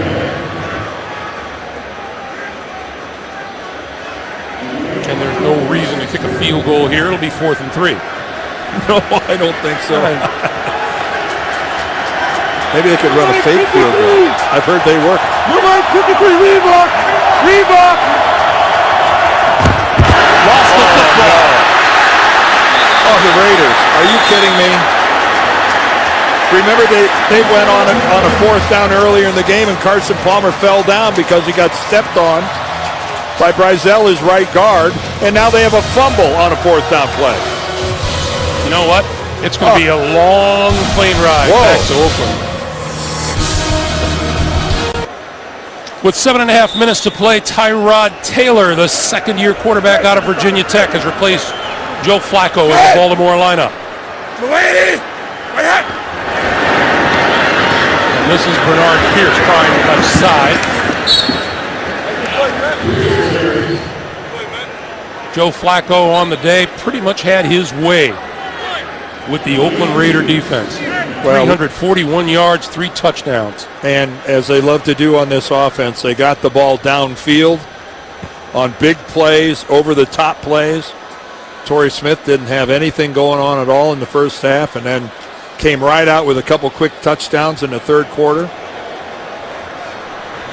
And it was, by and large, a really good day for the Baltimore offense. This is Pierce again.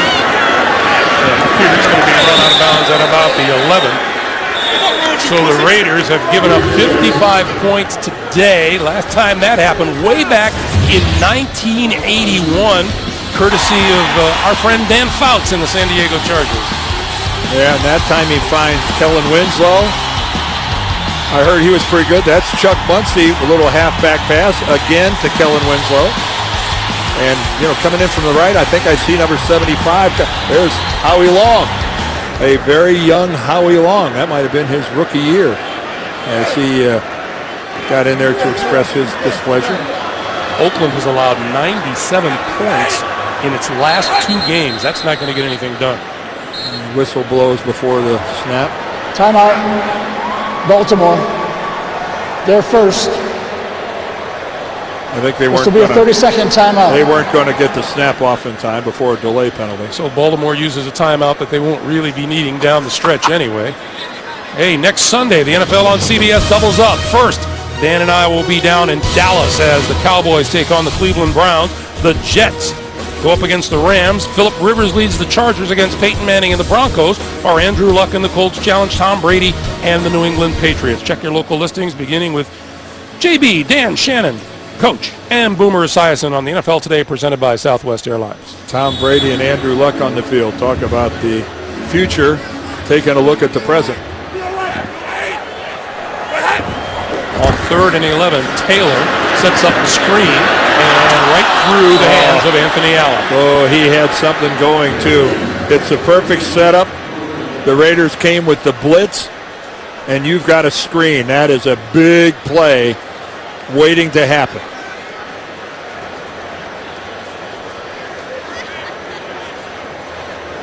Well, even the Ravens go to the concession stand.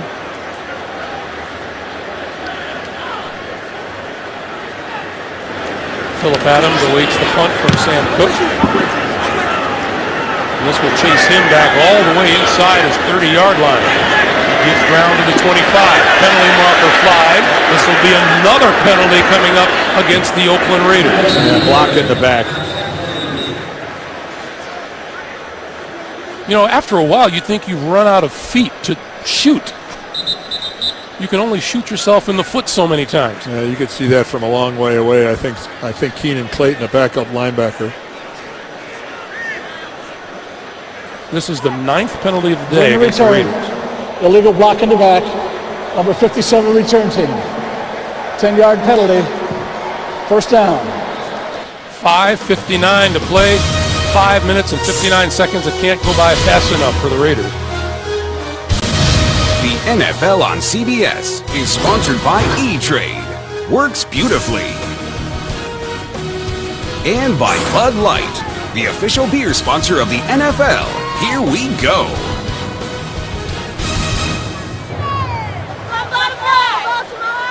Back here in Baltimore, Carson Palmer's day is done, and there is 7th-year quarterback Matt Leinart, who has come on to quarterback the Raiders for the remainder of this game, which is 5:59 to go. This is Jeremy Stewart, right side.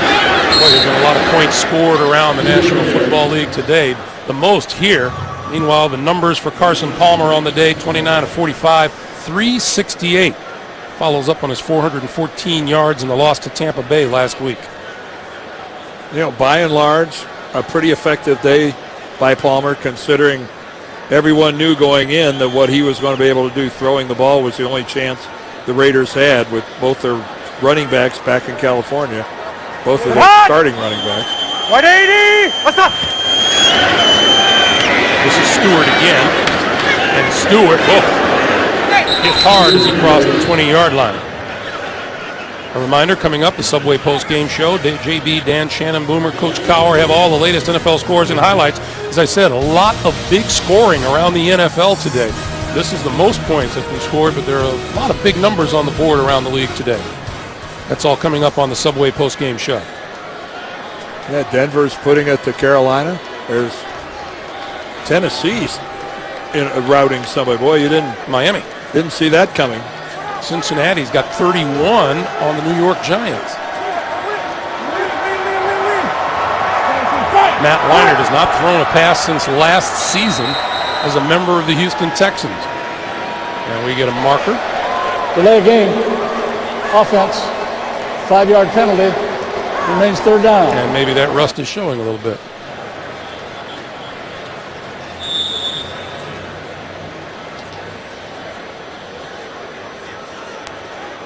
Well, this is all a prelude to the big game next week between the Ravens and the Pittsburgh Steelers. The Ravens maintain their lead in the division, but it's all going to come down to those two games in the next 3 weeks. Leinart over the middle for Hayward Bay is incomplete. Well defended by Corey Graham. So on 4th and 9, we have just under 4.5 minutes to play. I think the big question for the Ravens as they go into the second half of the season is, can they get their defense to tighten up? Can Ed Reed get a little bit healthy? Can Haloti Ngata get a little healthy? This is Tandon Doss at his own 34. And we get a penalty marker. Doss shaking tackles, breaking free down the far side. Leckler pushing him out of bounds at about the 30-yard line. Now let's check the flag. Well, where those flags are thrown, they're not on the kicking team very often.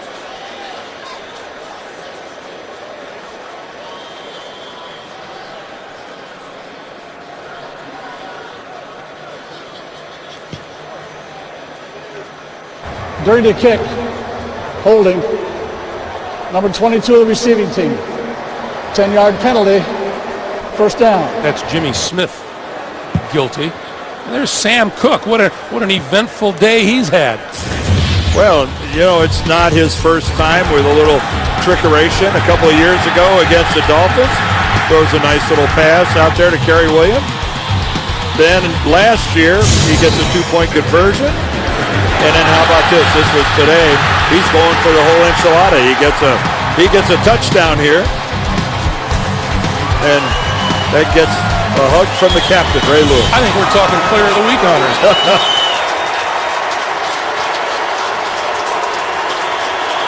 You know, the next practice session, he'll be lobbying for more offensive playing time. Yeah, the only thing I can tell you, when a kicker lobbies, nobody hears it. Bernard Pierce straight ahead. The only guy that will hear him will be the place kicker. And we duck under 4 minutes to play. And when the place kicker has a comment, the only guy that hears him is the punter. Because they're over there on that field all by themselves. All by themselves. Which is a bunch of, oh, you did good today. You did too. Oh, yeah. Oh, you did too. You did too. No, I like you more. 2nd and 6.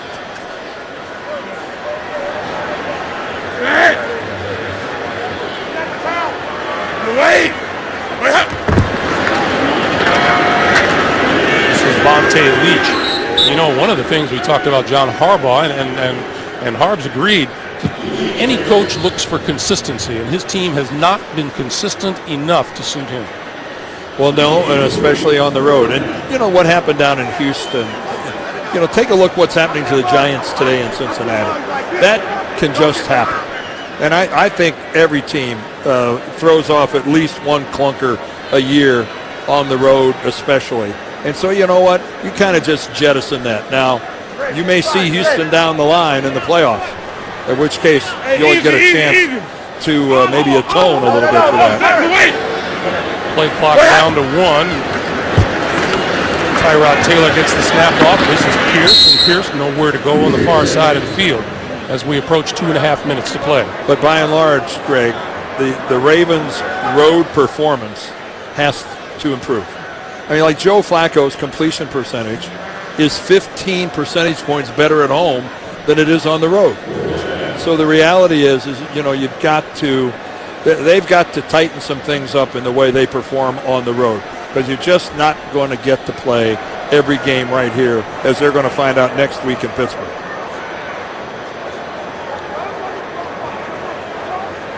And we are going to wind our way down to the 2-minute warning here.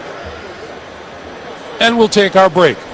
2 minutes to play here in the fourth quarter. Boy, you want to put a smile on a coach's face? Plays like that.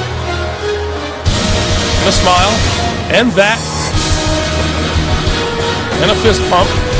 And it went like that today for the Ravens. On and on and on.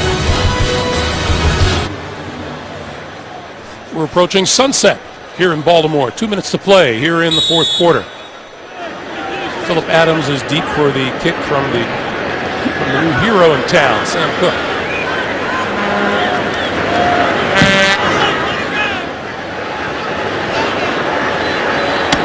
Adams from the 20. Down at the 17 or 18. Let's check out the AFC North once again. Laquan Williams making that special teams play. Baltimore winning here, Cincinnati winning.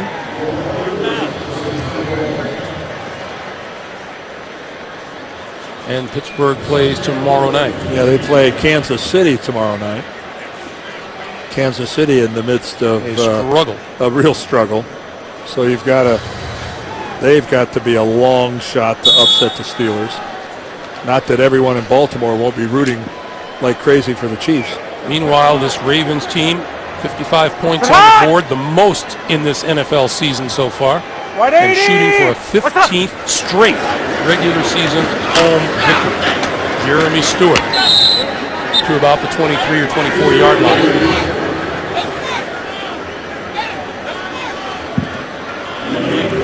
The old double nickel. And the Raiders, you talked about it earlier, Greg, going to have a long flight back to the West Coast. I just want a simple yes or no, Dan. Did you ever use a CB radio and say double nickel on it? Ever? Just a yes or no. You did, didn't you? Oh, I'm so embarrassed. It was the 70s. Liner for Jeremy Stewart. I did a lot of things in the 70s I'm embarrassed about. Yeah, well, welcome to the club.